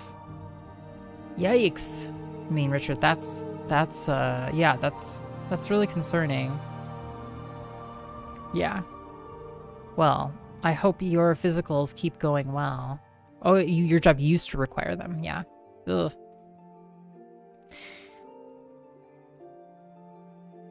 They were largely Bosmer, true natives clad in colorful leather and bones, with a close minority of orcs. Whirling through the throng, dancing and bellowing at one another, were a hideous ape people. A few heads bobbing over the tops of the crowd belonged not, as Scotty first assumed, to very tall people, but to a family of centaurs. Yes, you heard it, friends. Centaurs in Tamriel. It's more likely than you think. Care for some mutton? Queried a wizened old mare who roasted an enormous beast on some red-hot rocks. Scotty quickly paid him a gold piece and devoured the leg he was given, and then another gold piece and another leg. The fellow chuckled when Scotty began choking on a piece of gristle and handed him a mug of a frothing white drink. He drank it and felt a quiver run through his body, as if he were being tickled. "What is that?" Scotty asked. "Jaga, fermented pig's milk. I can let you have a flagon of it and a bit more mutton for another gold." You're retired now. Congrats, Richard. I hope that's fun. Damn, it's so fast. Yeah. He's sitting in bed and he's just like, whoopsha. Scotty agreed, paid, gobbled down the meat, and took the flagon with him as he slipped into the crowd. His co-worker Leodes Juris, the man who had told him to come to Valenwood, was nowhere to be seen. When the flagon was a quarter empty, Scotty stopped looking for Juris. When it was half empty, he was dancing with the group, oblivious to the broken planks and gaps in the fencework. At 3/4 empty, he was trading jokes with a group of creatures whose language was completely alien to him. By the time the flagon was completely drained, he was asleep, snoring, while the revelry continued on all around his supine body. The next morning, still asleep, Scotty had the sensation of someone kissing him. Uh-oh. Yeah, they are so restrictive. The questionnaire is long and the permissible hematocrit and blood protein ranges narrow. Yeah. I wonder if there's like a blood donators magazine, you know? I feel like there's magazines for everything. Niche magazines, you know, like a magazine for people who give blood a lot, you know? I wonder what it would be called. What was in that frothy drink, Scotty? Pig. And yeah, fermented pig leavings. He made a face to return the favor, but a pain like fire spread through his chest and forced him to open his eyes. There was an insect, the size of a large calf, sitting on him, crushing him, its spiky legs holding him down, while a central spiral-bladed vortex of a mouth tore through his shirt. He screamed and thrashed, but the beast was too strong. It had found its meal, and it was going to finish it. It's over, thought Scotty wildly. I should never have left home. I could have stayed in the city and perhaps found work with Lord Vanek. I could have begun again as a junior clerk and worked my way back up. Suddenly the mouth released itself. The creature shivered once, expelled a burst of yellow bile, and died. Got one, cried a voice, not too distantly. For a moment, Scotty lay still. His head throbbed and his chest burned. Out of the corner of his eye, he saw movement. Another of the horrible monsters was scurried towards him. He scrambled, trying to push himself free, but before he could come out, there was a sound of a bow cracking, and an arrow pierced the second insect. It's fun you found Twitch. Yeah, Twitch is a fun place to hang out, isn't it? Any real-life culture that milked pigs? Yeah, but now you're thinking about it, though. Like, what if you milked pigs? Do pigs give milk? I assume that they do. Holy friggin' Froggy Friday. Howdy. Oh, Scooey. Welcome, Collie. It's so good to see you. If you haven't been paying attention, friend of the stream, Happy's Collie, has been streaming Up a Storm these days. Yeah, follow Happy's Collie. Follow everybody I tell you to follow. But especially Happy's Collie.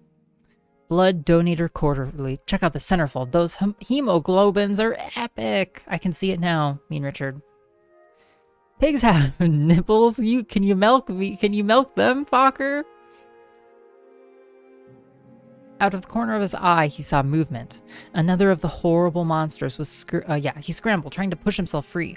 But before he could come out, there was a sound of a bow cracking, and an arrow pierced the second insect. Good shot, cried another voice. Get the first one again. I just saw it move a little. This time, Scotty felt the impact of the bolt hit the carcass. He cried out, but he could hear how muffled his voice was by the beetle's body. Cautiously, he tried sliding a foot out and rolling under, but the movement apparently had the effect of convincing the archers that the creature still lived. A volley of arrows was launched forth.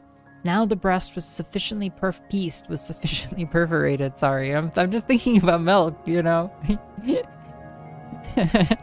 So pools of its blood, and likely the blood of its victims, began to seep out onto Scotty's body.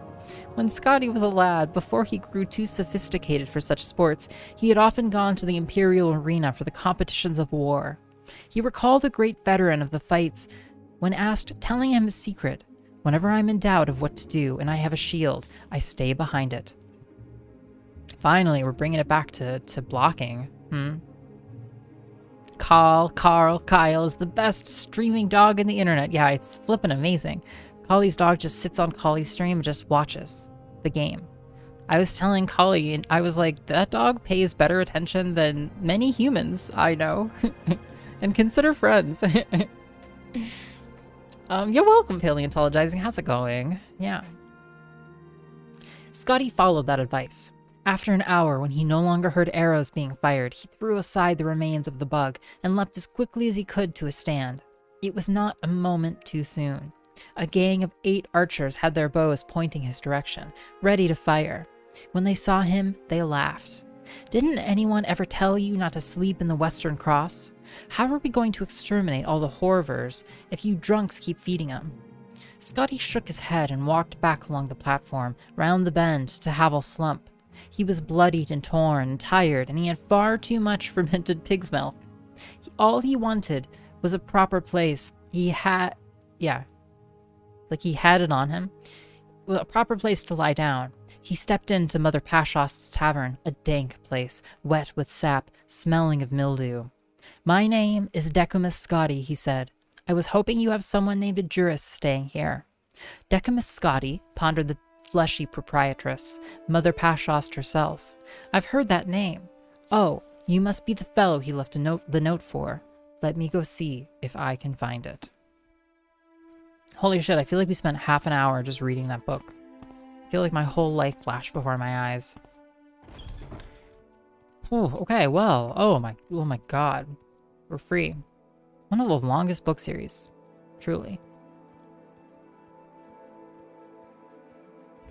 Under 50% of nipple havers are actually capable of milk production at any given time. You know, I bet we could narrow that estimation, that number, Night Dad. I bet we could get more accurate. Book complete! Yeah, fuck yeah. Huh?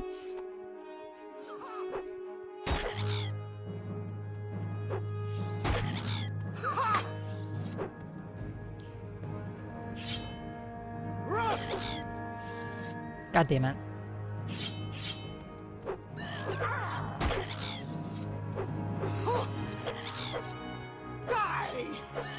Yay. God damn it. Is it right on top of me? Jesus. Yay. Fuck that corpse. Dispose of it. Oh my lord. Came out of nowhere. You know, yeah, cave, whatever those things are called, cave whatevers, they can strike at any time, in any place.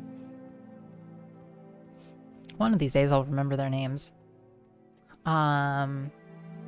Allegedly oats and coconuts have nipples too. You don't say, Curly. Fascinating. Fascinating. Fuck that corpse. Yeah, not... not in a, you know... That in a literal sense, though. Okay, great. So we're in Ald'ruhn. Welcome, everybody. Welcome to Ald'ruhn. Welcome to Thursday. Welcome to Ald'ruhn. We are exploring the city. It's nighttime, finally. I've kind of been circling the edges. Because we've kind of... If you look, like, the left side of all of the houses, towards the left side of the screen, we have visited already. We've talked to people in them for the most part. So we're gonna go up into here. This is the temple? Yes, okay. Let's go make ourselves known in the temple. Howdy, Tools Valen. What do you want? Advancement. The temple recognizes you, iios. You are now iios the Novice. Sick. Recognize me. Suran. It's on the north shore of Lake Misobi, in the northwest corner of the Ashadian Isles. You can get there by going east from Pelagiot and around the north side of the Dren Plantation, following the roads east until you reach Suran, or you can take a silt strider from Molag Mar or Vivek. Okay, you won't train me, which is fine. Poor wannabe pterosaur, yeah. Flew too close to the sun. And by that, I mean me. So we have a couple of books here, perhaps. What do we got? Constellations of Prayer. 99% sure we've read this. Yep, Constellations of Prayer. How about here? Constellations of Prayer. That was one weird book. It's part of a long series. To be honest, Portal, the books by Woki and Jarth are some of the best books in Morrowind, I would say. I dare say. Let's go, you know, greet the corpses, as we do. Hey, Yoros Serrano. Duties. You must join House Redderon. Oh, fuck. Well, can't do that. Barter. Oh, you have books. Oh, sure.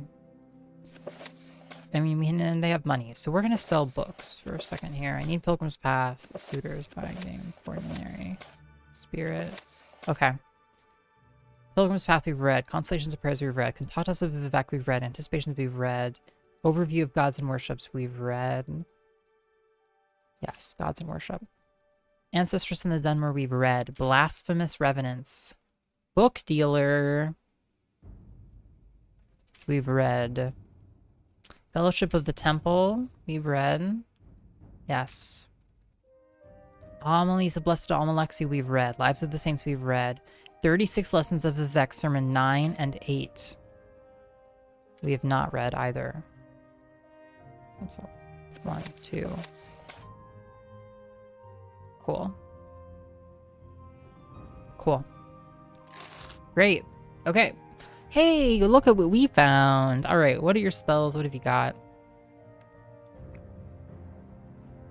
I don't really want to shell out that much money. Spell make. No, we're not going to make spells. Well. Look what we found. In our quickly growing packs. You have gained knowledge from this book. Your athletic skill has increased to 36. The 36 Lessons of Vivek, Sermon 8. Here we go. The term for milk referring to whitish liquids is quite old. The narrow focus on mammal milk is a recent push by industry. That's very interesting, Austin. It's very interesting. I wonder how people would have identified what we call milk today distinctly, if not by calling it like, just like milk. It'd be like milk of cow or something. Barter, I barely know it. Yeah, okay, Collie. You know, we're gonna put that joke out on an iceberg and push it off to sea. Yeah. Maybe we'll all get one more good do of it. Rainbow, rainbow, rainbow. Cooldown? Did I do it wrong? The cooldown shouldn't be that long. Hold the phone. It should be like a couple of minutes.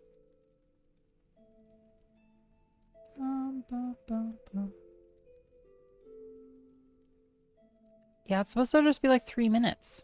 Paleontologizing okay, let's has an watch this special video for us to watch. Scoey, I have a dark video for you to watch. Dark, I love it. Oh, mean.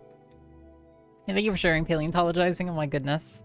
Well, I just hope Janelle is okay. You know, I guess that's really what I want everybody to take away. Become the Ballsasaurus. Yep. Doesn't sound like a terrible moniker, you know, Dusty. Yeah, the news chirons are amazing. I believe that those news chirons on the Onion inspired paleontologizing to work on news chirons at some point. Yeah, also, literally 100% of the time, high school was hell, to be honest. It's just, you know, yeah. The 36 Lessons of Vivek, Sermon 8. And presently Nerevar and Vivek were within sight of the capital in the four corners of the House of Troubles. Wait. And presently Nerevar and Vivek were within sight of the capital in the four corners of the House of Troubles. Oh, well, there we go, Snurgler. Yes. Dance for me, Snurgler. Dance for me. Yes. Very nice. Very nice. Yeah. Yeah, thank you, Snurgler. Thank you for the 20 months. Hell yeah. Is going to have dance to for the rainbow. Yeah, let's try I'm one more special. time. Rainbow, rainbow, rainbow. Well, it's so good to see you, Snurgler. Thank you so much for that resub. I hope you're doing great. It's in a book. A reading rainbow. Yes. Yes. Welcome, Jinky. Yeah. And welcome, Moosey Fade. How's it going? Yeah, thank you, Paleo, for that video. Rainbow, rainbow, rainbow. The four corners of the House of Troubles knew that it was not time to contest them. The caravan musicians made a great song of entrance, and the 11 gates of the morning hold were thrown wide. Iam was accompanied by her husband's state, a flickering image that was channeled to her ever-changing female need. Around her were the shouts, a guild now forgotten, who carried with them the whims of the people, for the Velothi then were still mostly good at heart. The shouts were the counselors of Iam in the country, though they sometimes quarreled and needed set to rein them into usefulness. Iam approached Nerevar, who was by now adorned in the flags of House Indoril. He gifted her with the simulacrum of the Nechaman's wife and the egg of Vivek inside. Iam said to Nerevar, Set, who is Azura, has revealed that war is come, and that the Hortator that shall deliver us will approach with a solution walking at his side. Nerevar said, I have traveled out of my way to warn you of the deceit of our enemies, the Dwemer, but I have learned much on the journey and have changed my mind. This Nechaman's wife you see at my side is a sword and a symbol, and there is prophecy inside. It tells me that, like it, we must for a while be like he is, and as a people, cloaked in our former enemies, and to use their machines without shame. At which Vivek spoke aloud, Boethia, who is you, wore the skin of Trinamach to cleanse the faults of Veloth, my queen, and so it should be again. This is the walking way of the glorious. Set appeared out of a cloud of iron vapor, and his minions made of their blood a chair. He sat beside Iam and looked on the rebirth of mastery. Vivek said to them, his triune, My rituals and ordeals, and all the rhymes within, use no other motive than the revelation of my skin. Iam said, Iam I Seti I Vek. We are delivered and made whole. The diamond of the black hands is uncovered. Set said, Wherever so he treads, there is invisible scripture, to which the shouts were silent in sudden reading. Vivek then reached out from the egg, all his limbs and features merging with the simulacrum of his mother, grilled and blended in all the arts of the star-wounded East, underwater and in fire and in metal and in ash, 6 times the wise, and he became the union of male and female, the magic hermaphrodite, the martial axiom, the sex death of language, and unique in all the middle world. He said, Let us now guide the hands of the Hortator in war and its aftermath, for we go different and in thunder. This is our destiny. The ending of the words is Sivi. Do you get to the Cloud District very often? Not enough, Dreowin, not enough, I just love it there. Cool. Next book. Pretty fucking sick, isn't it? Yeah, fuck yeah. So culty. You have gained knowledge from this book. Your blunt weapon skill increased to 11. The 36 Lessons of Vivek, Sermon 9. Alright, let's go. Yeah, it would have been nice. Yeah, perhaps Daddy Dagother will do a full reading start to finish, because I feel like perhaps I would appreciate more about all of the books, like, in retrospect. And some of the, like, themes and stuff that run through them. Blunt, yeah, hell yeah, blunt skills. It would be cool. It would be cool, yeah, good poetic finale. I like that idea a lot, actually. The knight roasts the king's marshmallow using dragon's fire. Yeah, hell yeah. It's, like, so cute. Then came the war with the northern men, where Vivek did guide the Hortator into swift and tricky union with the Dwemer. The greatest demon chieftains of the frigid west were those listed below, 5 in unholy number. Oaga, the mouth of mud, who appeared as a great bearded king, had the powers of marshalling and breathing the earth.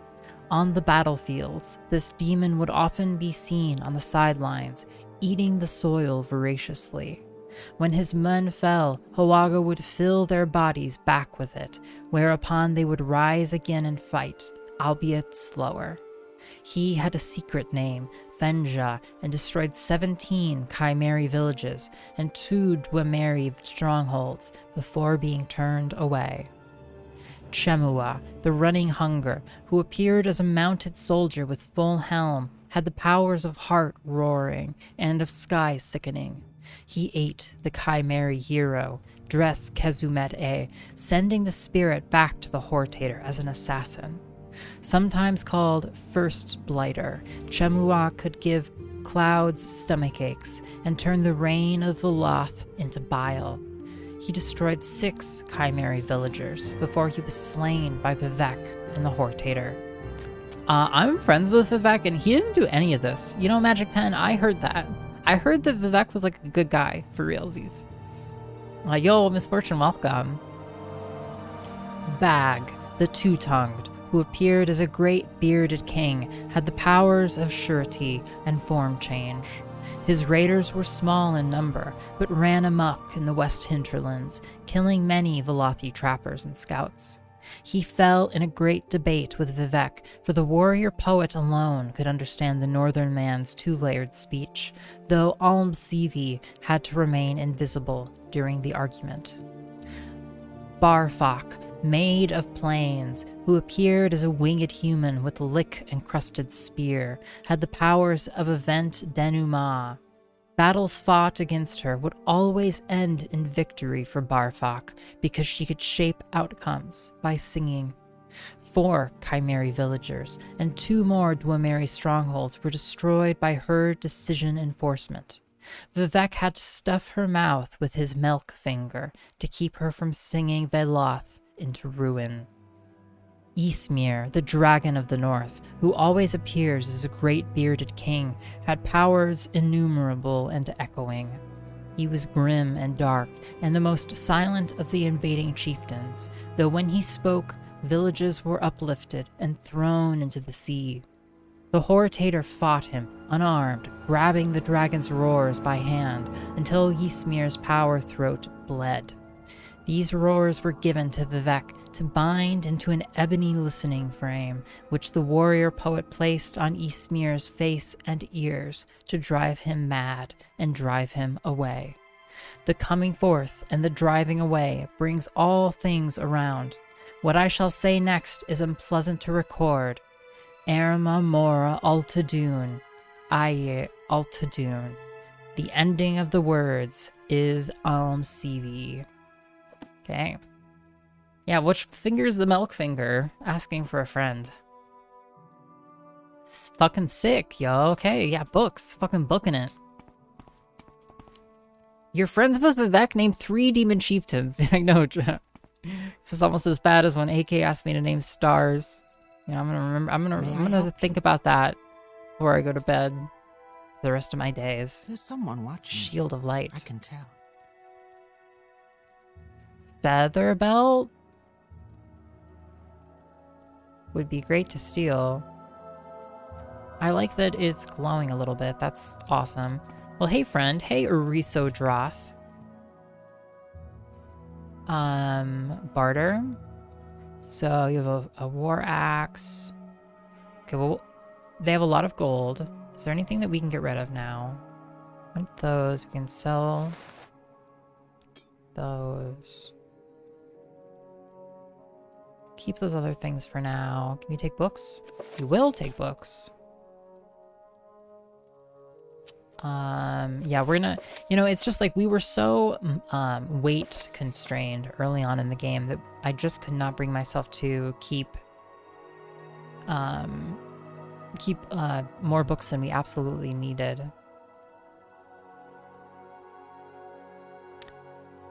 Scrolls. Personality. Mark. Okay. Cool. That's a nice chunk of money for us to get. Oh, there's another chest over there. Okay. And what do we have here? I see signs of a book. Fellowship of the Temple we have read. Most assuredly. Is there something Amelie's you need? Blessed Almalexia we have read. Let's keep going. A lot of bearded kings in this group. Yeah, yeah. Will no one, you know, speak for the unbearded king? 20 Firebite stars. I don't know. It's just kind of cool, I guess.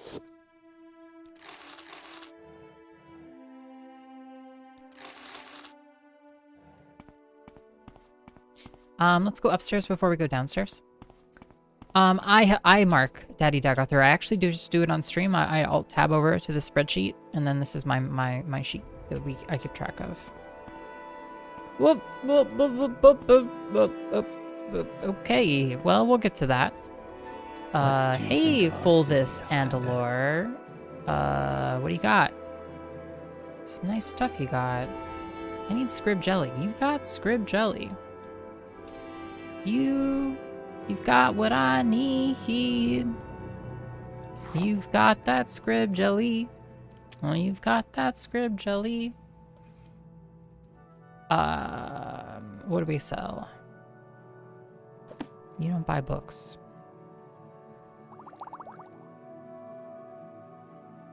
Yeah, I'm inclined to sell many of these. I'm just constantly selling all of my potions. But, like, I don't really need to fortify my willpower, although I... Here, 1 second. Take this back. Okay. Spells. Demoralize, we'll take it. You almost want to just take any cheap spell, because you can then, you know, like, craft other spells out of it.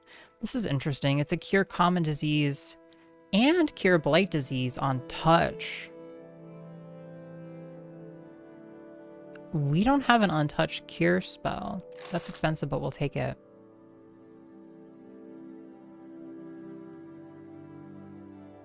Okay. Thank you.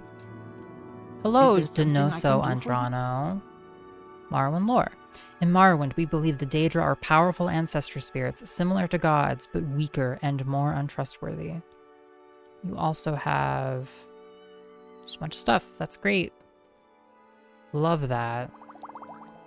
Amazing. And a bunch of potions. Okay, so look at what we have found over on the other side of this. We will go check out those books here in a second. To add a book to the reading list? Oh my goodness, what book would you want to add, even? I would honestly, if anything, Daddy Dagathor, I will just look up like a list of them. That is, I would love to read the game's manual. I think probably I'll just look up a list of the sermons instead of reading them in game. Blasphemous Revenants. We've read this. Despite the fact that it's, you know, I know it's not like a pure, it's not quite pure in terms of, we've read all of these books. But, you know, it's probably what we'll do. Because I just don't want to crawl over the world to find every single book. But I would be happy to read the game's manual, definitely. Maybe we'll start next stream with part of the game's manual. It would be good to read, for sure. It seems specific to the Elder Scrolls. Interesting. Discussions are properly unhinged food fights of immaturity. Fascinating, Austin. I love that. Are there any other books you want me to read? Yes, Outlander. What do you want? You've chosen to believe that this is what Milkfinger was referring to. Yep, probably. That makes sense to me. Fingers? Is this like a UK thing? Weird. This book collection is pretty meat and potatoes. Sure is, movie. A bunch of wholesome, you know, filling content. Hey, Methalcerant. Great. Barter. Training. God, you suck. Okay. You won't even talk to me. No one over there. Cadbury is UK. Interesting. See? I love this fucking game. Yo, hey, Great Sound, welcome. If you like Morrowind gameplay, you're in the right place. There's a lot of Morrowind gameplay to be had. Yeah, because there's just a huge fucking game. What do you think of ours? I'm walking everywhere in particular. We're exploring Ald'ruhn. Just looking for stuff, looking for books. Okay, so Giant Shell, which we'll approach. The kind of section in front of the city curves around, and then there's this building back here. Let's go see it and get attacked by these sky creatures. I feel like there's some Cadbury products in the States. Morrowind Manor. Okay, Morrowind Manor. I feel, yeah, there's definitely some Cadbury. Oop. Morrowind Manor key. Interesting. Okay. Everything chill here? No funny stuff. It's awful dark in here. Ancestors in the Dunmer we have read. Interesting. Come for reading. Come for the reading. Stay for the gameplay. Hell yeah. There's a. Oh, we can open this. Cool. Oh. Okay.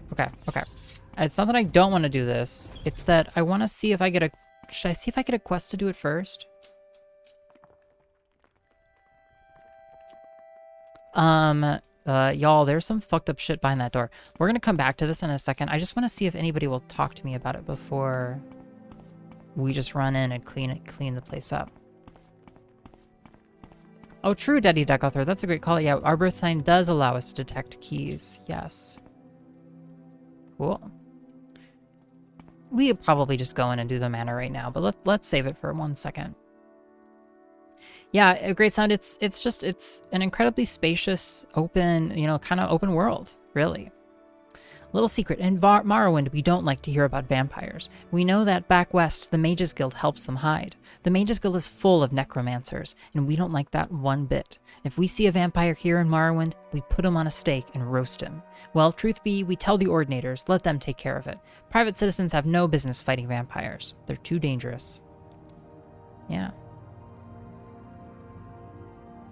Oh, wow, finally... Interesting. Domina armor. Light armor. Very interesting. Nah, fuck them up. Yo, yeah, we will in a second. Hey, welcome, Nightmare Thief. I'm doing great. How about you? Had a grand old week. Having a grand old time. That looks... You can't really see it. It's right behind my head. It looks like a mushroom hat. It's like a Ald'ruhn helm. 'Tis a mushroom hat. Adamantium. A whole adamantium set? Value 10,000? Jesus. Wow, that's kind of cool, I guess.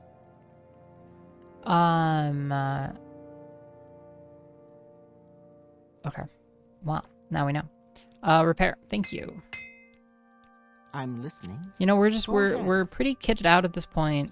In light armor. I guess I'm just looking. Yo, look at all this crap. You could just come right up here and steal a whole set of adamantium armor right from under their nose. Actually, that would be trivial for us with our amulet, Yo, and there's just a ton of shit here. Holy shit. None of this is gonna be better than what we have, though.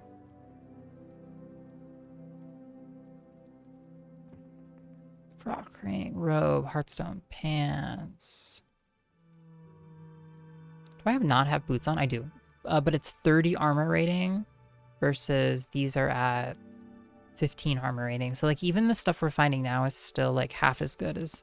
It's like, the Dark Brotherhood armor, I almost regret getting it. It's, like, absurdly overpowered. And that guy just fell from the sky. Mind-blowing. Yeah, seriously. That was a fun quest. It was fun to see him just show the heck up. Okay, so we are, by the way, we have a very funny quest to look for a very specific kind of shirt. So maybe we can talk to this clothier about it. Ahoy there. Hey, Bavine Releth. Shirt and vest. No, I can't help you. That's a Western style. No one is interested in that style here, but you might try the High Elf Falanamo. He has a shop in Caldera, and he specializes in the traditional Western styles. Work. I made a fire jade amulet for a customer, Ienas Sarandas. I made delivery and received my first payment, but Sirah Ienas is behind time for his final payment, and I can wait no longer. I will pay you 25 drakes if you will find Sirah Ienas Sarandas, and either recover and return my amulet, or extract the overdue payment of 50 drakes for me. Iena Sarandas. The young fellow's family has lived in Ald'ruhn a long time. His parents died recently and left him their house and estate, but Ienas has fallen in with a fast crowd. I believe he's taken to drinking expensive liquor and has incurred some gambling debts. He's a charming lad, everyone likes him, but he's not very sensible, and suddenly becoming rich seems to have made him an irresponsible fool. I mean, why not steal? I just mainly don't have enough carry capacity at this exact moment. I think you should totally do that. Yeah, we will do it. Okay, we'll come back and we'll do it. We will. But let's talk to some people first.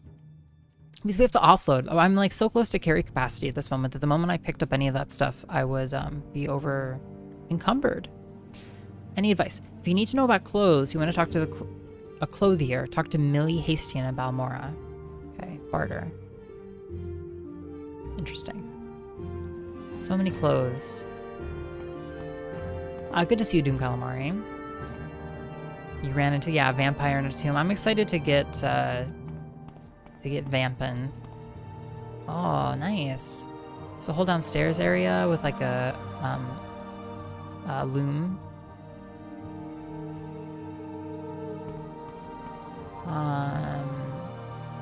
Nice robes and stuff. I don't really want to steal from her too badly.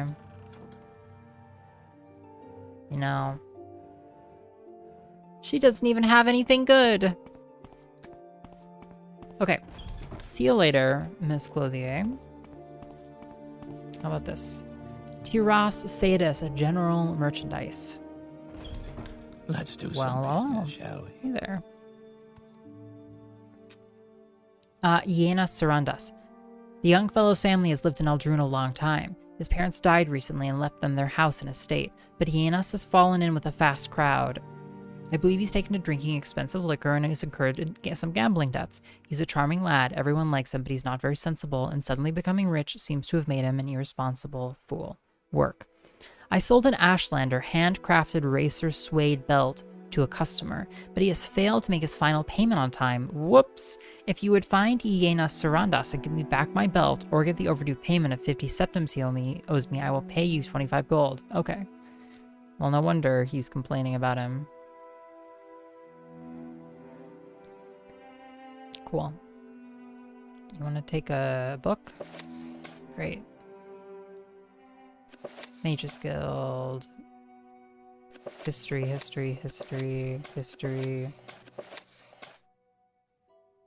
Game at dinner. So we keep Divine Metaphysics for now, and we keep some of our other letters and stuff. We keep Pilgrim's Path. We sell everything else. Great. Sick. Anything else going on? Why are you here? 2, 3, 4. Yo! What a dandy guy. He lives on top of a submarine and he's always eating pies. He's always eating pies up there and throwing festivals. He's the grandest guy in town with 7 testicles. Septipus, septipus, septipus, septipus, septipus, septipus. Kachan 258 is a Scepter subscriber. Yo, Kachan. Check out Kachan. Thank you so much for the Septa sub, Kachan. What a big, nice, happy round number.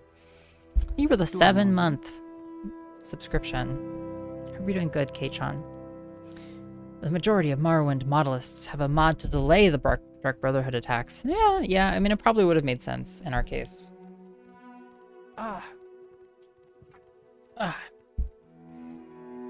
It's not the end of the world. It's just interesting that it's, you know, it almost feels like late game armor. Yeah, get the lay of the land before you betray the townsfolk. Yeah, we need to know our exit angle, you know? Like, what's our game plan, you know, when we have the goods? Follow your heart, assuming your heart says to steal it. I think it does. I know you. Not yet. Oh.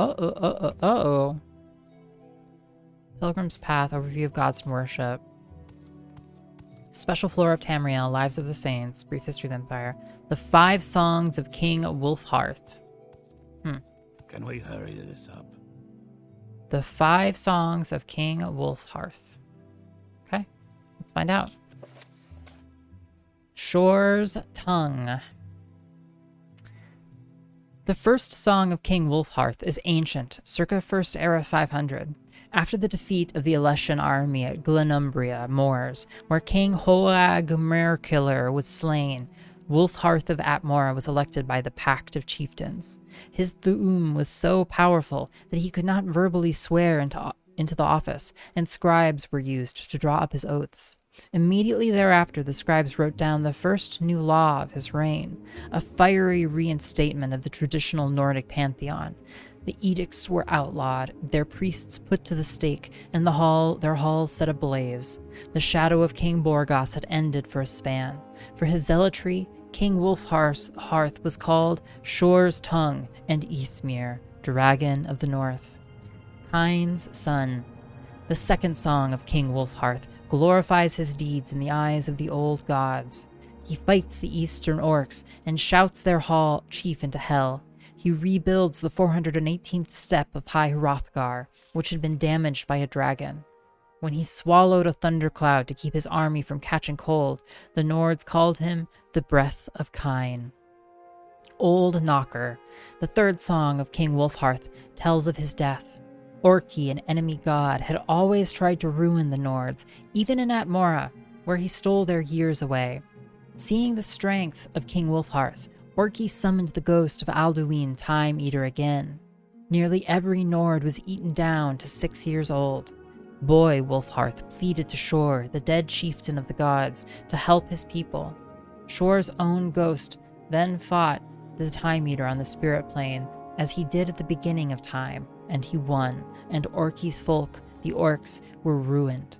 As Boy Wulfharth watched the battle in the sky, he learned a new Thu'um. What happens when you shake the dragon just so? He used this new magic to change his people back to normal. In his haste to save so many, though, he shook too many years out on himself. He grew older than the Greybeards and died. The flames of his pyre were said to have reached the hearth of Kyne itself. The Ash King. The fourth song of King Wulfharth tells of his rebirth. The dwarves and devils of the eastern kingdoms had started to fight again, and the Nords hoped they might reclaim their ancient holdings there because of it. They planned an attack, but then gave up, knowing that they had no strong king to lead them. Then in walked the devil of Dagoth, who swore he came in peace. Moreover, he told the Nords a wondrous thing. He knew where the heart of Shore was. Long ago, the chief of the gods had been killed by elven giants, and they ripped out Shore's heart and used it as a standard to strike fear into the Nords. This worked until Ysgramor shouted some sense, and the Nords fought back again. Knowing that they were going to lose eventually, the elven giants hid the heart of Shore, so that the Nords might never have their god back. But here was the devil of Dagoth with good news. The dwarves and devils of the Eastern Kingdom had his heart, and this was the reason for their recent unrest. The Nords asked the devil of Dagoth why he might betray his countrymare so, and he said that the devils have betrayed each other since the beginning of time, and this was so, and so the Nords believed him. The tongues sung Shore's ghost into the world again. Shore gathered an army as he did of old, and then sucked in the long-strewn ashes of King Wulfharth, and remade him, for he needed a good general. But the devil of Dagoth petitioned to be that general too, and he pointed out his role as the blessed harbinger of this holy war. So Shore had two generals, the Ash King and the devil of Dagoth, and he marched on the eastern kingdoms with all the sons of Skyrim.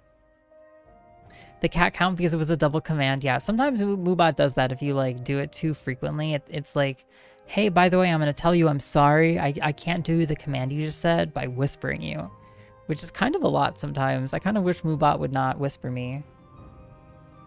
How little world building was necessary in Skyrim because all of the book writers in this game, yeah, they literally just were like, this is what you do. And then, I mean, props to the people who made Skyrim for sticking with so much of it, but it is very visionary. Red Mountain. The fifth song of King Wulfharth is sad. The survivors of the disaster came back under a red sky. That year is called Sun's Death. The devil of Dagoth had tricked the Nords, for the heart of Shore was not in the eastern kingdoms, and had never been there at all. As soon as Shore's army had got to Red Mountain, all the devils and dwarves fell upon them. Their sorcerers lifted the mountain and threw it onto Shore, trapping him underneath Red Mountain until the end of time. They slaughtered the sons of Skyrim, but not before King Wulfharth killed King Dumalakoth, the dwarf orc, and doomed his people. Then Vek the devil blasted the Ash King into hell, and it was over. Later, Kyne lifted the ashes of Isimir into the sky, saving him from hell, and showing her sons the color of blood when it is brought by betrayal. And the Nords will never trust another devil again. The secret song of Wulfharth, Ash King. Yo, hey Cassie, how's it going? It's been great to see you streaming lately, Cassie. I've been hanging out. If you don't watch friend of the stream, Cassie Graceface, you should. And you know, to be honest, Cassie, I don't think we had a rainbow for this book in particular. There have been a bunch of rainbows tonight. Rainbows coming out of our asses. Rainbow, rainbow, rainbow. It's in a book, a reading rainbow. Yeah. The truth of Red Mountain. The heart of Shore was in Resdayn, as Dagoth had promised. As Shore's army approached the westernmost bank of the inner sea, they stared across at Red Mountain, where the Dwemer armies had gathered. News from the scouts reported that the Chimeri forces had just left Narcissus, and that they were taking their time joining their cousins against the Nords. Dagoth said that the tribunal had betrayed their king's trust, that they sent Dagoth to Lorkhan, for that is what they called Shore in Resdayn, so that the god might wreak vengeance on the dwarves for their hubris, that Nerevar's peace with the Dwemer would be the ruin of the Velothi Way. This was the reason for the slow muster, Dagoth said. The armies grow. And Lorkhan, for that is what they call Shore in Resdayn, said, I do not wreak vengeance on the dwarves for the reasons that the tribunal might believe I do. Nevertheless, it is true that they will die by my hand, and whoever who should side with them. This Nerevar is the son of Boethia, one of the strongest Padomaics. He is a hero to his people, despite his tribunal, and he shall muster enough that this battle will be harder going still. We will need more than what we have. And so Dagoth who wanted the dwarves as dead as the tribunal did, went to Kogoran and summoned his house Chopthil, his Nyx hounds, his wizards, archers, his stolen men of brass, and the Ash King, Wulfharth, Hori Ysmir, went and made peace with the orcs in spite of his Nordic blood. And they brought many warriors, but no wizards at all. Many Nords could not bring themselves to ally with their traditional enemies, even in the face of Red Mountain. They were close to desertion. Then Wulfharth said, Don't you see where you really are? Don't you know who Shore really is? Don't you know what this war is? And they looked from the king to the god to the devils and orcs, and some knew, really knew, and they are the ones that stayed. The Doom Drum. Nerevar carried Keening, a dagger made of the sound of the shadow of the moons. His champions were Dumak, Dwarf King, who carried a hammer of divine mass, and Alandro Sul, who was the immortal son of Azura, and wore the Wraith Mail. They met Lorkhan at the last battle of Red Mountain. Lorkhan had his heart again, but he had long been from it and needed time. Wulfharth met Sul, but could not strike him, and he fell from grievous wounds, but not before shouting Sul blind. Dagoth met Dumak, and slew him, but not before Sunder struck his lord's heart. Nerevar turned away from Lorkhan, and struck down Dagoth in rage, but he took a mortal wound from Lorkhan in turn. But Nerevar feigned the death that was coming early, and so struck Lorkhan with surprise on his side. The heart had been made solid by Sunder's tuning blow, and Keening could now cut it out. Yay. And it was cut out, and Lorkhan was defeated, and the whole ordeal was thought over. Well, well, well. Well, well, well. Well, now we know. Now we know, chat. Now we know the way it was 10,000 years ago. work. I am looking for a fellow named Iios Sarandas. I sold him 2 fine matched rings, one with a raw ebony stone, the other with a raw glass stone, but he has failed to pay the remaining 150 drakes owed. If you will find Sarandas, and either get the ebony ring and the glass ring and return them to me, or get the overdue payment of 150 drakes he owes me, I will pay you 50 gold. Hey, welcome, Lipsace. And knowing is half the battle. It is, though. It really is. Oof. And reading is half the battle. At least it is in my book. Swell. Swell. Masera. I don't know who that is.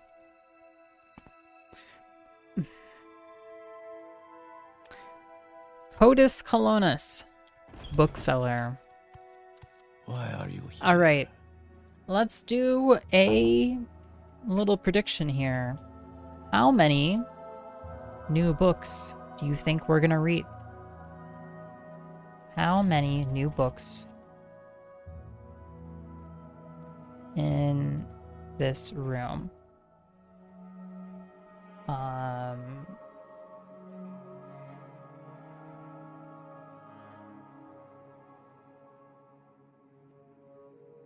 Second.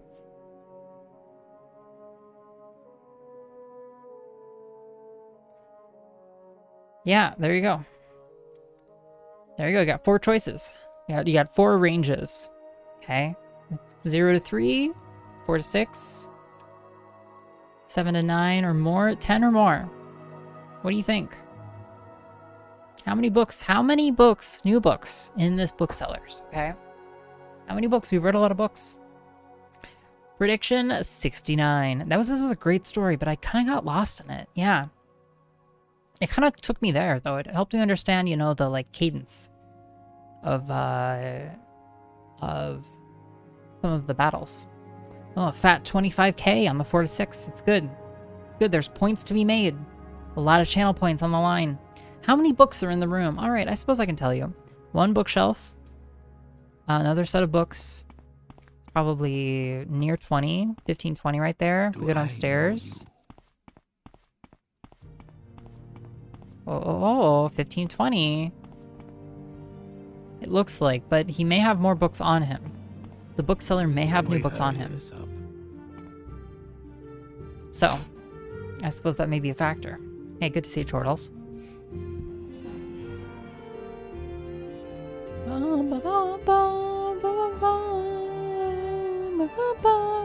People, yeah, and I'm gonna count any books that we get from this bookseller too.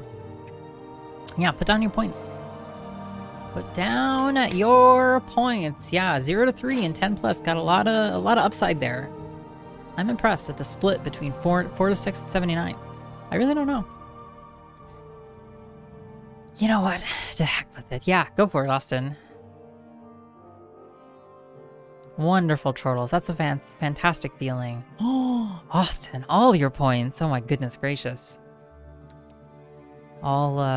Austin, you're mad. All 8,000 points. Austin has actually spent all of their points. Oh god, I made this prediction really long. I need to wait a second now. Anybody, we're gonna kill 2.5 minutes. God, it's so awkward. What do I do with my hands?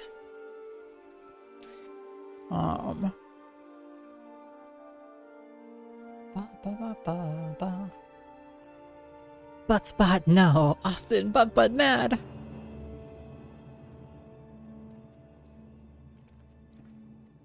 Trying to think what's good. What's good on Twitch? We had a great time last Friday during the iios movie Discord night. We watched The Craft and we watched Hocus Pocus, and not in that order. We have just a minute left and then we'll get to reading here. Oh boy, I can't wait. Before too long, we'll have our Super Mario Super Show episode time. Scooby! This is the second large city bookseller that we have walked into. Number 2. You love almost all of their crap shots? Yeah. I was having a fun time watching some Channel 5 news recently. Gosh, there's just so much on YouTube. Have any of you all heard about this? Do you know about this? YouTube, it's full of stuff. Yeah, it's amazing. This internet thing. It wasn't lovingly chosen from your curated list of content to recommend to me, Hot Hayosh? Is that like Twitch but worse? It's like but different, you know? Okay. All right. You all voted. The people voted. History of the Empire, Volume 1 through 4. We have read. The Brothers of Darkness. We have read. 5 Songs of King Wolfhearth. We have read. Ancestors in the Dunmer. We have read. Mysterious Akavir. We have read Words of the Wind. We have not read. Mark that 1 for our bet. What do you like watching on YouTube? I don't know, really. I don't like clever little videos. Yeah, I don't know what the hell. I don't know, I like videos where people are making things or like crafting things, or like people, I like videos, like for a while I was watching this YouTube channel that was just this like Aussie beekeeper. He just like was just keeping bees, and I just watched him for a while. And for a while I watched this this guy who was just like working in his like shop, his like tooling shop, and just like making shit. So there's like, I don't know, that's one category. I honestly, I don't have a good answer to this question because I actually don't watch that much YouTube. Yeah. Words of the Wind. This is a volume of verse collected from Ashlander wise women. May I shrink to dust is from the Ahamusa Ashlanders of the Grayslands. May I shrink to dust in your cold, wild wastes, and may my tongue speak its last hymn to your winds. I pray for the herder that whistles to his guar at play. I pray for the hunter that stalks the white walkers. I pray for the wise one that seeks under the hill, and the wife who wishes for one last touch of her dead child's hand. I will not pray for that which I've lost, when my heart springs forth from your soil like a seed and blossoms anew beneath tomorrow's sun. Kind of dark, grim. 5 stars. Ooh, mark that 2 for our bet. 2 for our bet. The 5 stars. This is a volume of verse collected from wise women of the Urshulaku Ashlanders. It consists of verses composed by Ashlander warriors, champions, and Ashkans, committed to memory by the wise women and transmitted down the generations. May I shrink to dust is attributed to the long-dead poet and warrior Zurshishi Mus Manul. Rise from darkness, Red Mountain. Spread your dark clouds and green vapors. Birth earthquakes, shatter stones. Feed the winds with fire. Flay the tents of the tribes from the land. Feed the burned earth with our souls. Yet never shall you have your rule over me. Never shall I tremble or flinch from your power. Never shall I yield my home and hearth. And from my tears shall spring forth the flowers of grassland springs. Sooey. Yeah, what do you watch on YouTube? You love Simone Giertz's excellent content. I find that I tend to like watch a lot of one channel and then I forget about them forever. For no particular reason. Ashland Hymns, mark that 3 books. 3 books. Read so far. Ooh. Why watch nerd shit? Yeah. Depending on your definition, it's all nerd shit. I like that one guy who does like he's like an electrician. He's funny sometimes. For a while I was watching these videos of this guy who was making like a replica how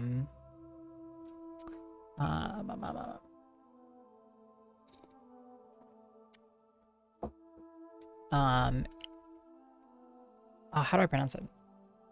Antikythera device. Replica Antikythera device. But like in his machine shop and stuff, and it was like, it's just like really well made and just like so satisfying, you know? Watch people do stuff. So much YouTube talk and no mention of the iOS YouTube channel. Gasp. Yeah, holy shit. We have our streams up on YouTube. Really, you're more than welcome to subscribe if you want to get more updates about iOS YouTube content. It's literally, it's like it's what we do on stream, but it's on YouTube. Does that make sense? Are you following?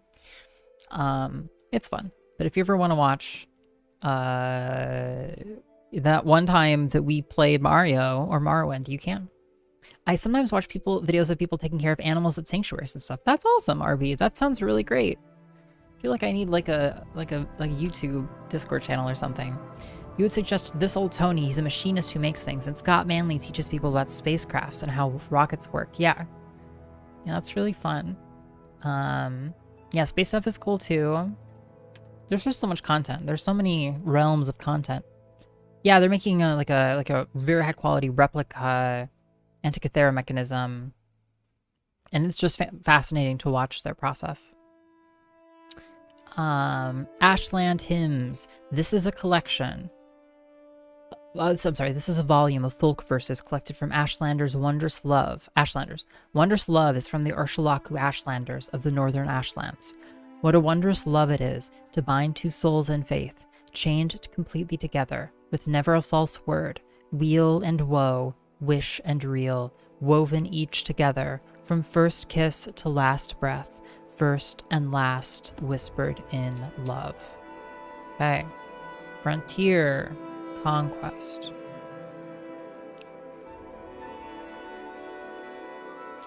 Frontier Conquest we have read. Origin of the Mages Guild. We've read. Onawad we've read. The True Nature Horse we've read. A Less Rude Song.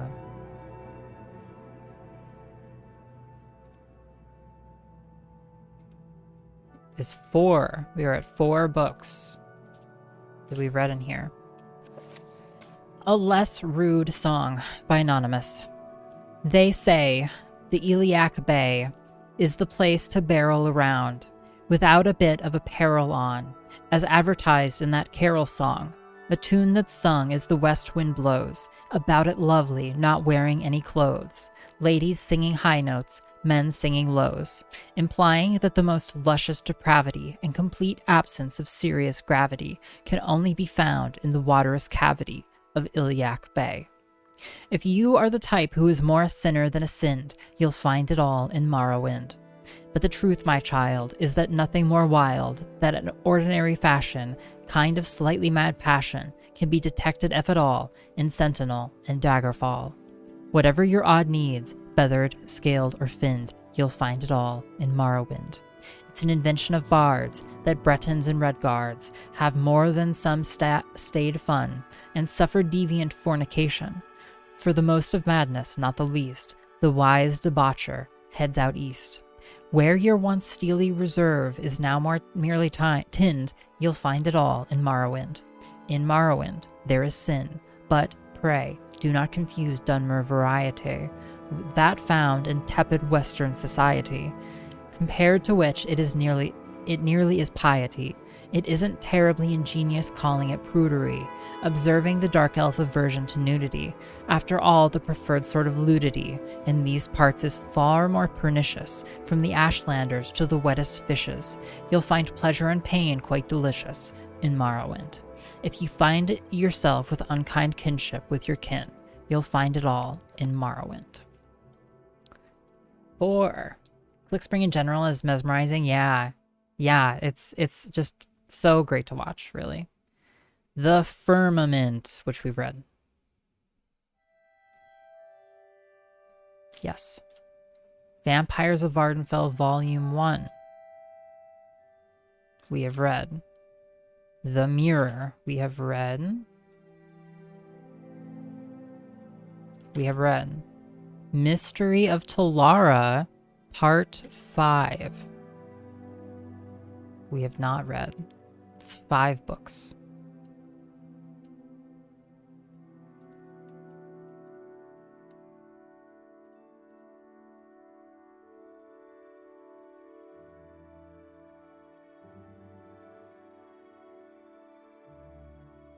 Wow. Wow. Mystery of Talara Part 5. Hey Delta, what you doing? You're welcome, Delta Rain. Excuse me, oh god, my cat came and rubbed her like tail on my face, and it literally just puts like a little bit of cat hair it's so itchy. Yeah, I don't know, Austin. I don't know, we're already at 5. The Mystery of Princess Talara, Part 5, the final chapter and solution by Mara Liketh. Great. By what right do you arrest my father? Cried the Lady Julia. What has he done? I arrest the King of Camlorn, the former Duke of Oloin, by my right as an Imperial Commanding Officer and Ambassador, said Lord Strale. By the right of law of the Emperor of Tamriel, which supersedes all provincial royal authority. Jaina came forward and tried to put her hand on Julia's arm, but she was coldly rebuffed. Quietly, she sat down at the foot of the throne in the now empty audience chamber. This young lady came to me, having completely recovered her memory, but the story she told me was beyond incredible. I simply couldn't believe it, said Lord Strale, but she was so convinced of it I had to investigate. So I talked to everyone who was here at the palace 20 years ago to see if there could be any truth to it. Of course, at the time of the king and queen's murder and the princess's disappearance, there was a full inquiry made, but I had different questions to ask this time. Questions about the relationships between the two little cousins, Lady Julia Raze and the princess. Tactically working? Really? Just being a degenerate gambler in the iOS channel. Yep. Playing with new streaming toys. Ooh, Delta, what kind of new streaming toys? I like the sound of that. Yeah, fingers crossed that that's not the case, Karume. I've told everyone over and over again, I don't remember anything at all about that time in my life, said Julia, tears welling up. I know you don't. There has never been a question in my mind that you witnessed a horrible murder and that your memory lapse and hers, said Lord Strale, gesturing towards Jaina, are both very real. The story I heard from the servants and other people at the palace was that the little girls were inseparably close. There were no other playmates, and as the princess's place was to be close to her parents, so the little Lady Julia was always there as well. When the assassin came to murder the royal family, the king and queen were in their bedroom, and the girls were playing in the throne room. When my memory came back to me, it was like opening a sealed box, said Jaina solemnly. Everything was so clear and detailed, like it all happened yesterday, not 20 years ago. I was on the throne, playing Empress, and you were hiding behind the dais, pretending you were in a dungeon I had sent you to. A man I had never seen burst into the room from the royal bedchamber, his blade soaked in blood. He came at me, and I ran for my life. I remember starting to run for the dais, but I saw your face, frozen in fear, and I didn't want to lead him to you, so I ran for the window. We had climbed on the outside of the castle before, just for fun. That was one of the first memories that came back to me when I was holding on in a book, a reading rainbow. Thank you, everybody. Hey, Source of Steel, welcome. Yeah, book time. Da da da da. Book reading time. Da da da da da da da da da. It's book reading time. We had climbed on the outside of the castle before, just for fun. That was one of the first memories that came back to me when I was holding on to that cliff. You and I on the castle wall, and the king calling up to me, telling me how to get down. But that day I couldn't hold on. I was trembling so much, I just fell and landed in the river. Yo, sick, Delta. Holy crap, that fast. Wow. That's so exciting, Delta Rain. How's it working for you? How are things looking? I don't know if it was entirely the horror of what I had seen, or that combined with the impact of the fall and the coldness of the water, but everything just went blank in my mind. When I finally pulled myself out of the river many miles away, I had no idea who I was, and so it stayed. Jaina smiled. Until now. So you are the Princess Talara? Cried Julia. Before I knew the right tune, I had, I never presumed, I would never call myself musical King Curly. Is there a word for the opposite of musical? Dissonant? Yeah. Let me explain further before she answers that, because the simple answer would just confuse you as it did me, said Lord Strale. Whoops. The assassin was caught before he managed to escape the palace. In truth, he had to know he was going to be caught. He confessed immediately to the murders of the royal family. The princess, he said, he had thrown out the window to her death. A servant down below heard the scream and saw something fly past his window, so he knew it to be true. It was not for several hours that little Lady Julia was found by her nursemaid, Ramki, hiding behind the dais, coated with dust, shivering with fear, and unable to speak at all. Ramki was very protective of you, Strale said, nodding to Julia. She insisted on putting you to your room right away and sent word the Duke of Ald'ruhn that the royal family was dead and that his daughter had witnessed the murders but survived. I've heard atonal, but that's more specific to pitch, yeah. Yep. Yeah, defenestrated, rhythmically challenged. These are great. Thank you for your synonyms. Looks pretty great. Hard to find a config that really gets rid of the slight noisy fuzziness around the edge of your hair. Yeah, honestly, the thing that has helped me was you gotta have a hair light, Delta Rain. You see this? Hair light. Put some light on that hair. 2 points of light. That's the only thing I've found that has made it better is just throwing light at it. Hey, Jay Foddick, by the way, it's good to see you. They're all under the banner of musical. I know, but it's like, what is this? What's the word when you just like can't, you just like the tunes don't click with you? I don't know. I have a hair light. Well, then I don't know what your problem is, Delta. No, it's finicky. It's really finicky. Bad. Thanks, Valerina. Yep, that describes me. It was not for several hours that the little Lady Julia was found. Oh, yeah. Okay. I'm beginning to remember a little of that, said Julia, wonderingly. I remember lying in bed with Ramki comforting me. I was so muddled and I couldn't concentrate. I remember I just wanted it all to be playtime still. I don't know why.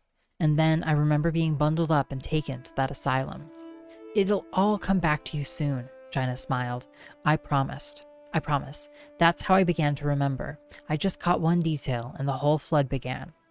That's it, Julia began to sob in frustration. I don't remember anything else except confusion. No, I also remember Daddy not even looking at me as I was taken away, and I remember not caring about that or anything else. It was a confusing time for all, so particularly so for little girls, especially little girls who went through what you two did, said Lord Strale sympathetically. From what I understand, as soon as he received the message from Ramki, the Duke left his palace at Ald'ruhn, gave orders for you to be sent to a private sanitarium until you'd recovered from your ordeal, and set to work with his private guard torturing the assassin for information. When I heard that no one but the Duke and his personal guard saw the assassin after he gave his initial confession, and that no one was present but the Duke and his guards when the assassin was killed trying to escape, I thought that very significant. Yeah, sick. Does this mean we're gonna have Delta Rain movie time? Delta Rain Power Hour? I'm there for it. I spoke with Lord Errol, who I knew was one of those present, and I had to bluff him, pretending I had more evidence than I did. Yo, did y'all see Silent Hill 2 getting a remake? Isn't that exciting? Silent Hill 2 remake on PC 1 year after console launch? Have you heard the good news? And also a bunch of other Silent Hill games, I guess. Yo, RB Pimlico was playing a really cool Silent Hill game today that I've never seen. It looked actually like really good. It actually looked really good. Let me do it this way. Oh, he played a different game afterwards. It's like a visual novel. It was like a Silent Hill Game Boy visual novel game. What's Power Hour? What's iOS Power Hour? Good question. I guess I was hoping you would tell me. I was hoping if I just dropped the phrase Power Hour enough, somebody would explain what it was through context clues. Now you put me on a spot. On the spot.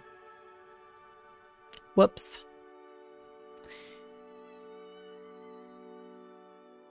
I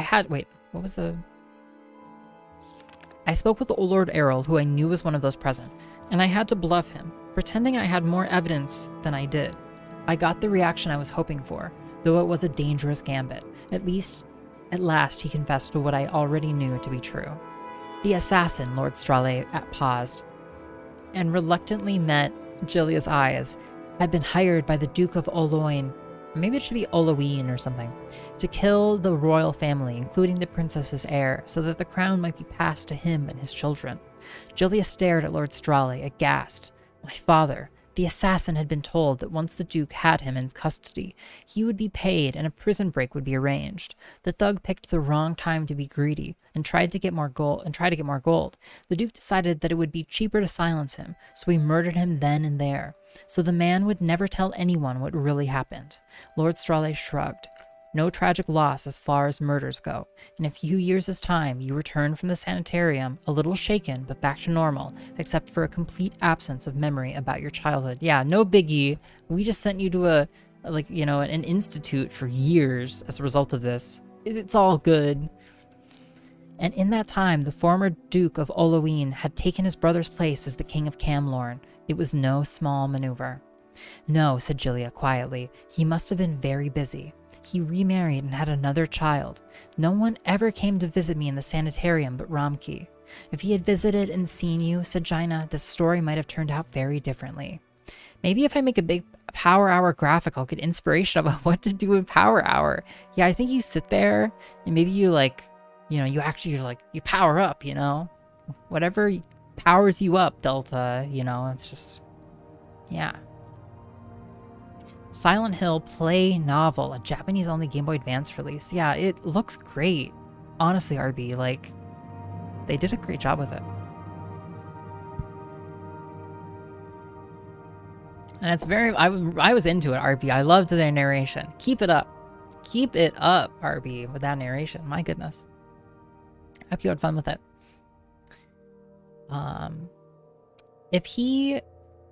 No, said Gilia quietly. He must have been very busy. He remarried and had another child. No one ever came to visit me in the sanitarium but Ramki. If he had visited and seen you, said Jaina, this story might have turned out very differently. What do you mean? Asked Gilia. This is the most amazing part, said Lord Strale. The question has long been whether Jaina is the Princess Tolara. When her memory returned and she told me what she remembered, I put several pieces of evidence together. Consider these facts. The two of you look remarkably alike now after 20 years of living very different lives, and as little girls and constant playmates, you looked nearly identical. At the time of the assassination, the murderer, who had never been there before, only saw one girl on the throne, who he assumed to be his quarry. The woman who found Lady Gilia was her nursemaid, Ramki, a creature of unstable mind and fanatical devotion to her charge, the type would never accept the possibility that her beloved little girl had been the one who disappeared. The nursemaid was the only single person who knew both Princess Tolara and the Lady Gilia who visited you while you were in the sanitarium. Finally, said Lord Strale, consider the fact that when you returned to court from the sanitarium, 5 years had passed, and you had grown from a child to a young lady. You looked familiar, but not quite the same as your family remembered you, which is only natural. I don't understand, cried the poor girl, her eyes wide, because she did understand. Oh, yo, get fucked. Here, memory was falling together like a terrible flood. Let me explain it like this, said her cousin, wrapping her in her arms. I know who I am now. My real name is Gilia Raze. That man who was arrested was my father. The man who murdered the king, your father. You are the Princess Tolara. Yo! Mind blown. Mind blown in a million pieces. Quill pen weighs 1/100th. Confessions of a Skooma Eater is new. That's 6 books. 6 new books so far. Confessions of a Dunmer Skooma Eater.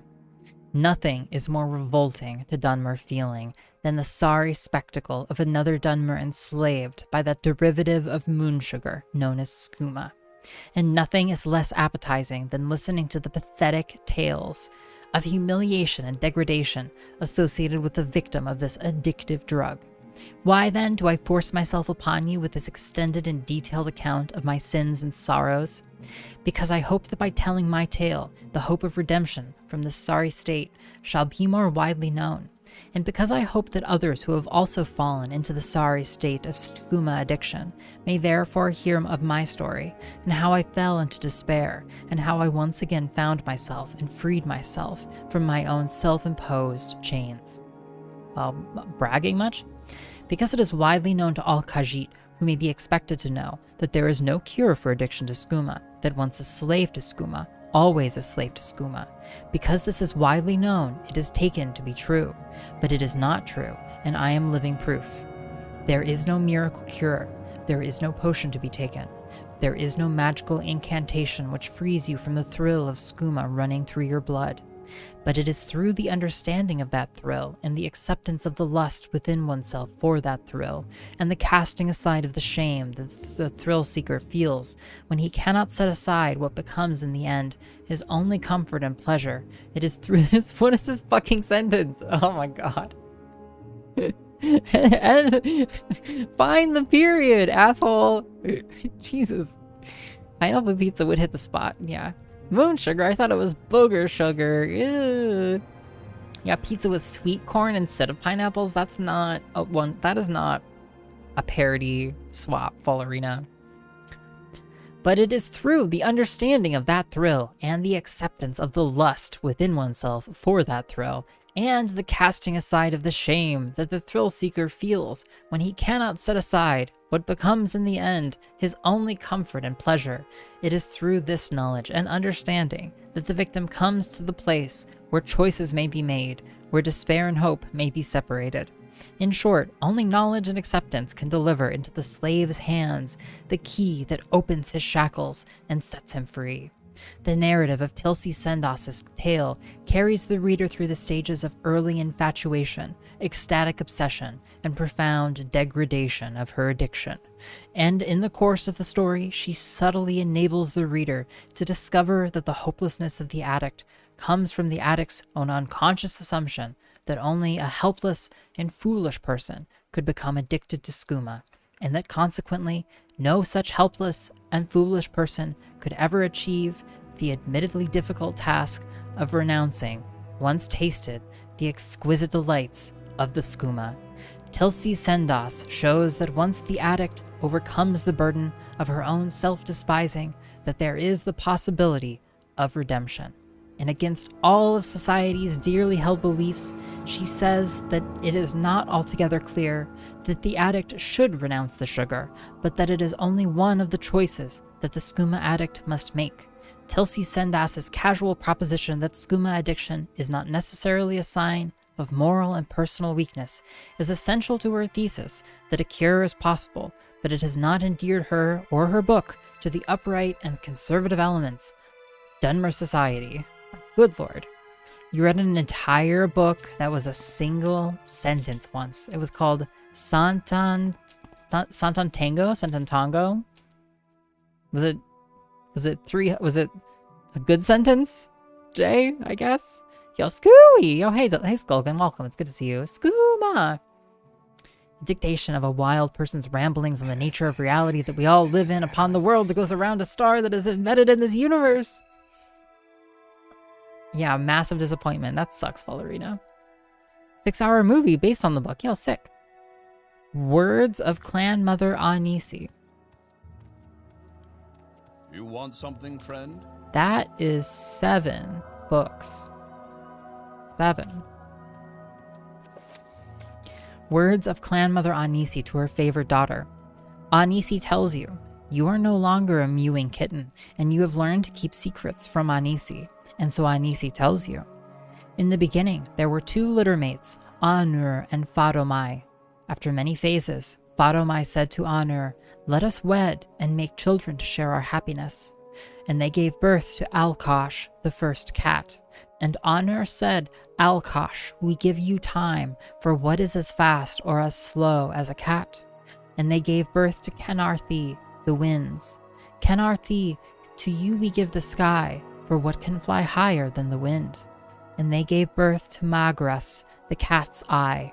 Magras, to you we give the sun, for what is brighter than the eye of a cat? And they gave birth My points are gone, so am I. Yeah, yeah. Good riddance, Hot Hayosh. Take your points with you. Yo, later, nerds. Yo, take it easy, Had. Magris, to you we give the sun, for what is brighter than the eye of a cat? And they give birth to Mara, the mother cat. Mara, you are love, for what is more loving than a mother? And they gave birth to Srendar, the runt. Surrendar, we give you mercy, for how does a runt survive except by mercy? And many phases passed, and Honor and Fadomai were happy. Yeah, Cassie's gonna be fucking rich, queen. And Honor said we should have more children to share our happiness, and Fadomai agreed.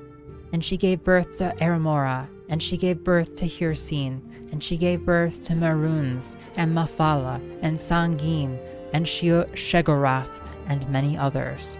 And Fadomai said, Eramora, you are the tides, for who can say whether the moons predict the tides, or the tides predict the moons? Hircine, you are the hungry cat, for what hunts better than a cat with an empty belly? Maroons, you are the Jakajit, for what is more destructive than an kitten? Mafala, you are the clan mother, for what is more secretive than the ways of the clan mothers? Sangin, you are the blood cat, for who can control the urges of blood? Shegorath, you are the skooma cat, for what is crazier than a cat on skooma? I don't know. And Honor said, 2 litters is enough, for too many children will steal our happiness. Yo, hey, Olive Dahlia, welcome. It's good to see you. Also, hey, Inker Snow, how are you? Hope you both had a great week. We have a bet up right now to see how many new books we find in this bookshop, and I think the count is 7 now. 7 big new books. Great to see you both. But Kenarthi went to Fadomai and said, Fadomai mother, Kenarthi grows lonely so high above the world, where not even my brother Alkosh can fly. Fadomai took pity on her and tricked Anur to make her pregnant again. And Fadomai gave birth to the moons and their motions, and she gave birth to Nirni, the majestic sands and lush forests, and she gave birth to Azura, the dusk and the dawn. And from the beginning, Nirni and Azura fought for their mother's favor. Anur caught Fadomai while she was still birthing, and he was angry. Anur struck Fadomai, and she fled to birth the last of her litter, far away in the great darkness. Oh my god. Fadomai's she's running away. Fadomai's children heard what had happened, and they all came to be with her, protect her from Anur's anger. And Fadomai gave birth to Lorkaj, the last of her litter, in the great darkness. And the heart of Lorkaj was filled with the great darkness. And when he was born, the great darkness knew its name, and it was Namira. And Fadomai knew her time was near. Fadomai said, Jakajé, to you Fadomai gives the lattice, for what is steadier than the phases of the moons? Your eternal motions will protect us. But look, it's in a book, a reading rainbow. Yeah, I can make the emoji trigger it too. That'd be fun. Here, let me do that. I can make that happen. Make that happen. It's in a book, a reading rainbow.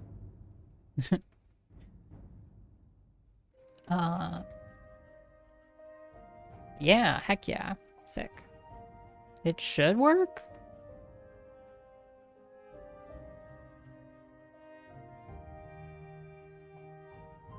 The hell is it working right now? Oh, I do it this way. Oh, I do it this way, okay. That. Yeah, okay. And then I do this. Cool. So in the future, yeah, the emoji will work too. That's fun. That's fun. Your eternal motions will protect us from Anur's anger. And the moons left to take their place in the heavens. And Anur growled and shook the great darkness, but he could not cross the lattice. And Fadomai said, Nirni, to you Fadomai leaves her greatest gift. You will give birth to many people as Fadomai gave birth today. When Nirni saw that Azura had nothing, Nirni left smiling. And all Fadomai's children left except Azura.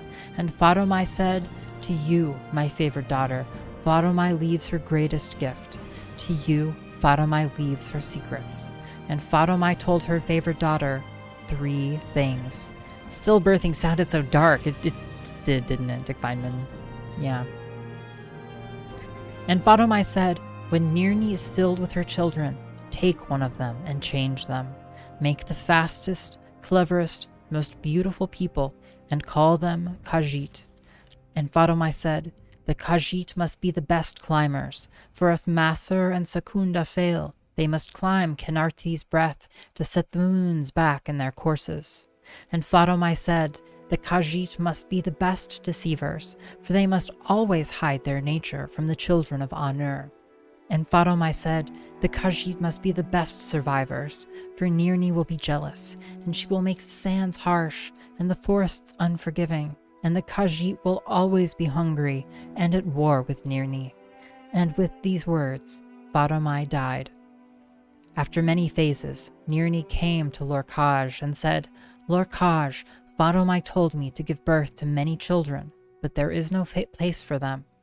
And Lorkhaj said, "Lorkhaj makes a place for children, and Lorkhaj puts you there so you can give birth." But the heart of Lorkhaj was filled with the great darkness, and Lorkhaj tricked his siblings, so that they were forced into this new place with Nirni, and many of Fadomai's children escaped and became the stars, and many of Fadomai's children died to make Nirni's path stable. And the survivors stayed and punished Lorkhaj.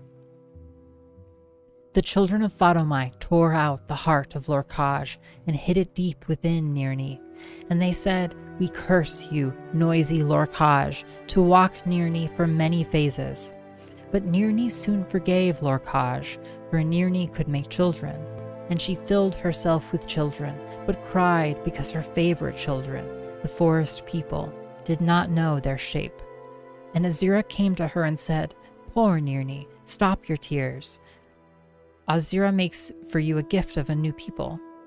Nirni stopped weeping, and Azura spoke the first secret to the moons, and they parted and let Azura pass. And Azura took some forest people who were torn between man and beast, and she placed them in the best deserts and forests on Nirni. And Azura in her wisdom made them of many shapes, one for every purpose. And Azura named them Khajiit, and told them her second secret, and taught them the value of secrets. And Azura bound the new Khajiit to the lunar lattice, as is proper for Nirni's secret defenders. Then Azura spoke the third secret, and the moons shone down on the marshes, and their light became sugar. Hey, welcome, Endless Revolt. Thanks for the good luck. But Ymir heard the first secret and snuck in behind Azura. And Ymir could not appreciate secrets, and he told Nirni of Azura's trick. So Nirni made the deserts hot and the sands biting. And Nirni made the forests wet and filled with poisons. And Nirni thanked Ymir and let him change the forest people also. And Ymir did not have Azura's subtle wisdom, so Ymir made the forest people elves always, and never beasts. And Ymir named them Bosmer, and from that moment they were no longer in the same litter as the Khajiit. And because Ymir had no appreciation for secrets, he shouted the first secret across all the heavens with his last breath, so that all of Fadomai's children could cross the lattice. But Azura, in her wisdom, closed the ears of angry Anur and noisy Lorkhaj, so they alone did not hear the word. Yo, hey, welcome, Destroyer, welcome. Oh my lord. Oh, fucking hell. Okay, great. Special Flora of Tamriel. Reflections on Cult Worship, we've read. Yep. The Ruins of Kemalze, we've read. Saryani's Sermons, we've read. Okay.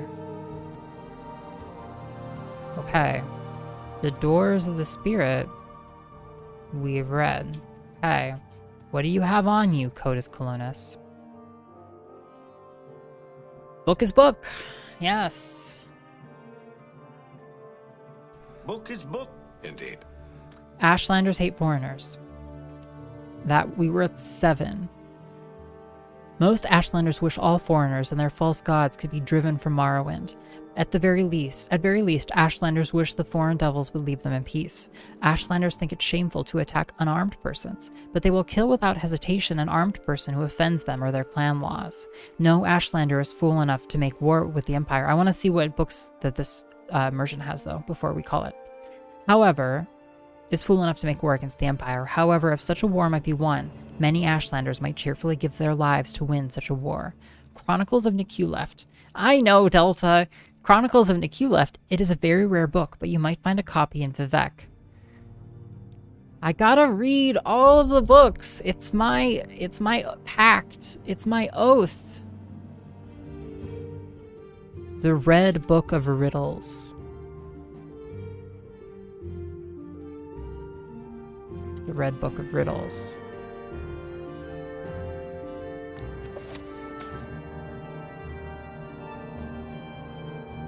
The Brothers of Darkness.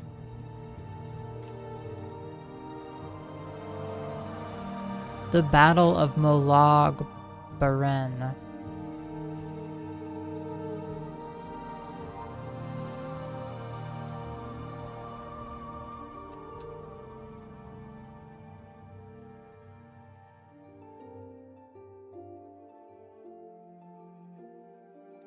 Okay, we have a book that is not in our list. It's like a piece of paper, I guess. We'll buy it. The Balladeer's fake book we've read. Yo, hey, Tillery, how's it going? Yes, all of those things, okay? I swore I would read the text. And I'm not going to have another Jump King situation on my hand. Wind form. Invisibility, levitate. Scroll of Supreme Domination. Scroll of Black Scorn.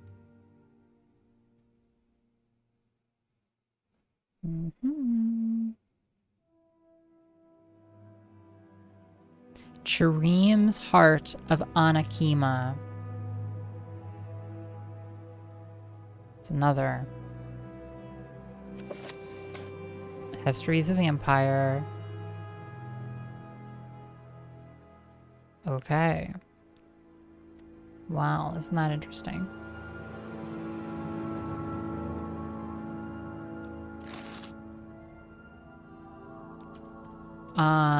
I think this is 1,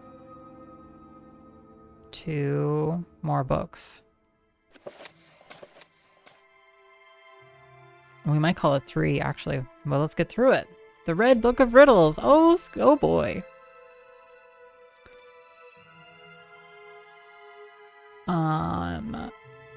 Yes. This handy book doth contain oh god, I can't fucking read this. It's fucking this handy bookie doth contain all divers manner of riddles and follies, and by means of carefully study and the prudently scholarly gentleman may find himself no longer discomfited by the sharpy witty of his fellows. The posing and puzzling of riddles is a convention of polite aristocratic Western society. Nobles and social aspirants collect books of riddles and study them, hoping thereby to increase the chances of their appearing sly and witty in conversation. The question. It has a tail, a side, and a head. I call it what I call a snake. It has no body, and it is dead. The answer. It must be a drake. The question. Poets know the hearts of men and mare, but beasts can't know my heart, you see. This book was written by a bear. The answer. It is not a book of poetry. The question. I gave you a sock, not unlike a box, with hammers and nails all around it. 2 lids open when it knocks. The answer. It must have been a great hit. Wow. Well, we're over that at least. If you read all the books, is there a babe at the end? Probably. You know, where I live, Tillery, where I live, every night there's a babe at the end. Yeah. Babe scarcity levels are at all-time low. Lows. Gold. Ah! Act up. The Battle of Molag Baran, Dunmer traditional ballad. Did you come to hide from war, or come to herd the guar? Or were you with the house guard at the Battle of Molag Baran? For I was there, and fought, and cried, and tasted blood and thunder. I stood in line with mace and shield, as Dunmer clan slew Dunmer. The guard of House Ritharon were bright arrayed for battle. They came in pride, in columns wide, but ran like frightened cattle. We stood our ground on Tadras banks, then turned their flanks and rowelled them. The field was bright with cousins' blood, spilled by doughty Drenim. We lost some gallant gentlemen from ranks of brave House Drenim, and many a wandering widow weeps on the hills of Molag Baran. Some fell for wrong, some fell for right, all for the colours wearin', and many bade the world good night at the Battle of Molag Baran. That counts to me. That's 2 more. And surprise of surprises, here's 3 more. You've gained knowledge from this book. Your medium armor skill increased to 18. You should rest and meditate on what you've learned. This is our last book in this bookstore. And by the way, everybody, that is, yes, you counted it. 10 new books. So congratulations. Who won? Did Cassie win? Did Cassie win just win like 50,000 channel points? That's pretty great, if true. 52.3k go to Cassie Grayspace and 2 others. Wonderful. Thank you for your points. Congrats, congrats believers. True believers in Morrowind. Those are some underrated riddles. Yeah, I didn't even give them the respect, Tillery, to sit and try and think about them. I just immediately read forward to the answers. Yeah, enjoy your channel points. Congrats. A riddle book reminded me of something, and I hate it. Yeah. I had some really bad riddle, in air quotes, books when I was a kid, and I would read them out loud to my mom in the car, and... The happiest Collie has an extra special video for us to watch. Scully, this is what that riddle book reminded me of. I'm sorry. I love it. Ever again, Collie. Okay? Ever. Never, ever. Oh. Whew. Hey, Mikey, welcome. Yeah, that's a never ever, okay? Most of the time I'm like, that content was okay, but I'll pass next time. No. If I could go back in time and undo watching that, I would. I regret it. Yeah. Yeah, thank you, Collie, for the video. Yeah, she turned 100 points into like 30,000. Yeah, amazing. Amazing betting from Cassie. I'm gonna have to give her credit. I'll drink to that, brother. Yeah. Collie's making the same face right now as the lady who attacked cops with bees made in her mugshot. Yeah, Delta found this article about like about a woman who got arrested for attacking. Done with it, you know? Really. Today it's the gummy rats. Tomorrow it's the pizza rats. It's gonna be bloody, Mikey. Okay, we have one more book, and we're gonna watch our nightly episode of the Super Mario Super Show, so stay tuned in. Our final book. Congrats again to the winners of our prediction. Interviews with Tapistrists, Volume 18, Chirim's Heart of Anakina by Levilis Perus, professor at the Imperial University.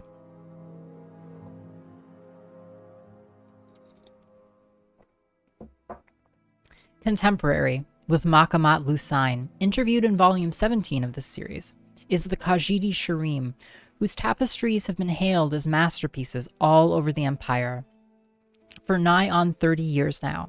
His 4 factories located throughout elsewhere make reproductions of his work, but his original tapestries command stellar prices. The Emperor himself owns 10 Chirim tapestries, and his representatives are currently negotiating the sale of 5 more. The muted use of color contrasted with the luminous skin tones of Chirim's subjects is a marked contrast with the old style of tapestry. The subjects of his work in recent years have been fabulous tales of the ancient past, the gods meeting to discuss the formation of the world, the Chimer following the prophet Veloth into Morrowind, the wild elves battling Morra House and his legions at the White Gold Tower. His earliest designs dealt with more contemporary subjects. I had the opportunity to discuss with him one of his first masterpieces, The Heart of Anakina, at his villa in Orkrest. The Heart of Anakina presents an historic battle of the 5-year war between Elsewhere and Valenwood, which raged from 3rd Era 394 or 3rd Era 395, depending on what one considers to be the beginning of the war, until 3rd Era 399. In most fair accounts, the war lasted 4 years and 9 months, but artistic license from the great epic poets added an additional 3 months to the ordeal. The actual details of the battle itself, as interpreted by Chirim, are explicit. The faces of 120 wood elf archers can be differentiated one from the other, each registering fear at the approach of the Khajiit army. Their hauberks catch the dim light of the sun. The menacing shadows of the Elsewhere battle cats loom on the hills, every muscle strained, ready to pounce on command. It is not surprising that he got all the details right, because Chirim was in the midst of it as a Khajiit foot soldier. Every minute part of the Khajiit medium-weight armor can be seen in the soldiers in the foreground. The embroidered edging and striped patterns on the tunics, each lacquered plate on loose-fitting leather in the Elsewhere style, the helmets of cloth and fluted silver. Chirim does not understand the point of plate mail, said Chirim. It is hot, for one, like being both burned and buried alive. Chirim wore it at the insistence of our Nord advisors during the Battle of Zelenin, and Chirim couldn't even turn to see what my fellow Khajiit were doing. Chirim did some sketches for a tapestry of the Battle of Zelenin, but Chirim finds that to make it realistic, the figures came out very mechanical, like iron golems or Dwemer centurions. Knowing our Khajiit commanders, Chirim would not be surprised if giving up the heavy plate was more aesthetic than practical. Elsewhere lost the Battle of Zelenin, didn't she? Yes, but Elsewhere won the war, starting at the next battle, the Heart of Anakina, said Chirim with a smile. The tide turned as soon as we Khajiit sent our Nordic advisors back to Solitude. We had to get rid of all the heavy armor they brought to us, and find enough traditional medium armor our troops felt comfortable wearing. Obviously, the principal advantage of the medium armor was that we could move easily in it, as you can see from the natural stances of the soldiers in the tapestry. Now, if you look at this poor perforated Cathay rot, who just keeps battling on in the bottom background, you see the other advantage. It seems strange to say, but one of the best features of medium armor is that an arrow will either deflect completely or pass all the way through. An arrowhead is like a hook, made to stick where it strikes if it doesn't pass through. A soldier in medium armor will find himself with a bolt in his body, and the bolt on the other side, a hole in his body. Our healers can fix such a wound easily if it isn't fatal, but if the arrow still remains in the armor, as it does with heavier armor, the wound will be reopened every time the fellow moves. Unless the Khajiit strips off the armor and pulls out the arrow, which is what we had to do at the Battle of Zelenin. A difficult and time-consuming process in the heat of battle, to say the least. I asked him next, is there a self-portrait in the battle? Yes, said Sheridan. Sheridan said with another grin. You see that's the small figure of the Khajiit stealing the rings off the dead wood elf. His back is facing you, but he has a brown and orange striped tail like Chirim's. Chirim does not say that all stereotypes about the Khajiit are fair, but Chirim must sometimes acknowledge them. A self-deprecating style and self-portraiture is also evident in the tapestries of Ranulf Hook, the next artist interviewed in Volume 19 of this series. Well,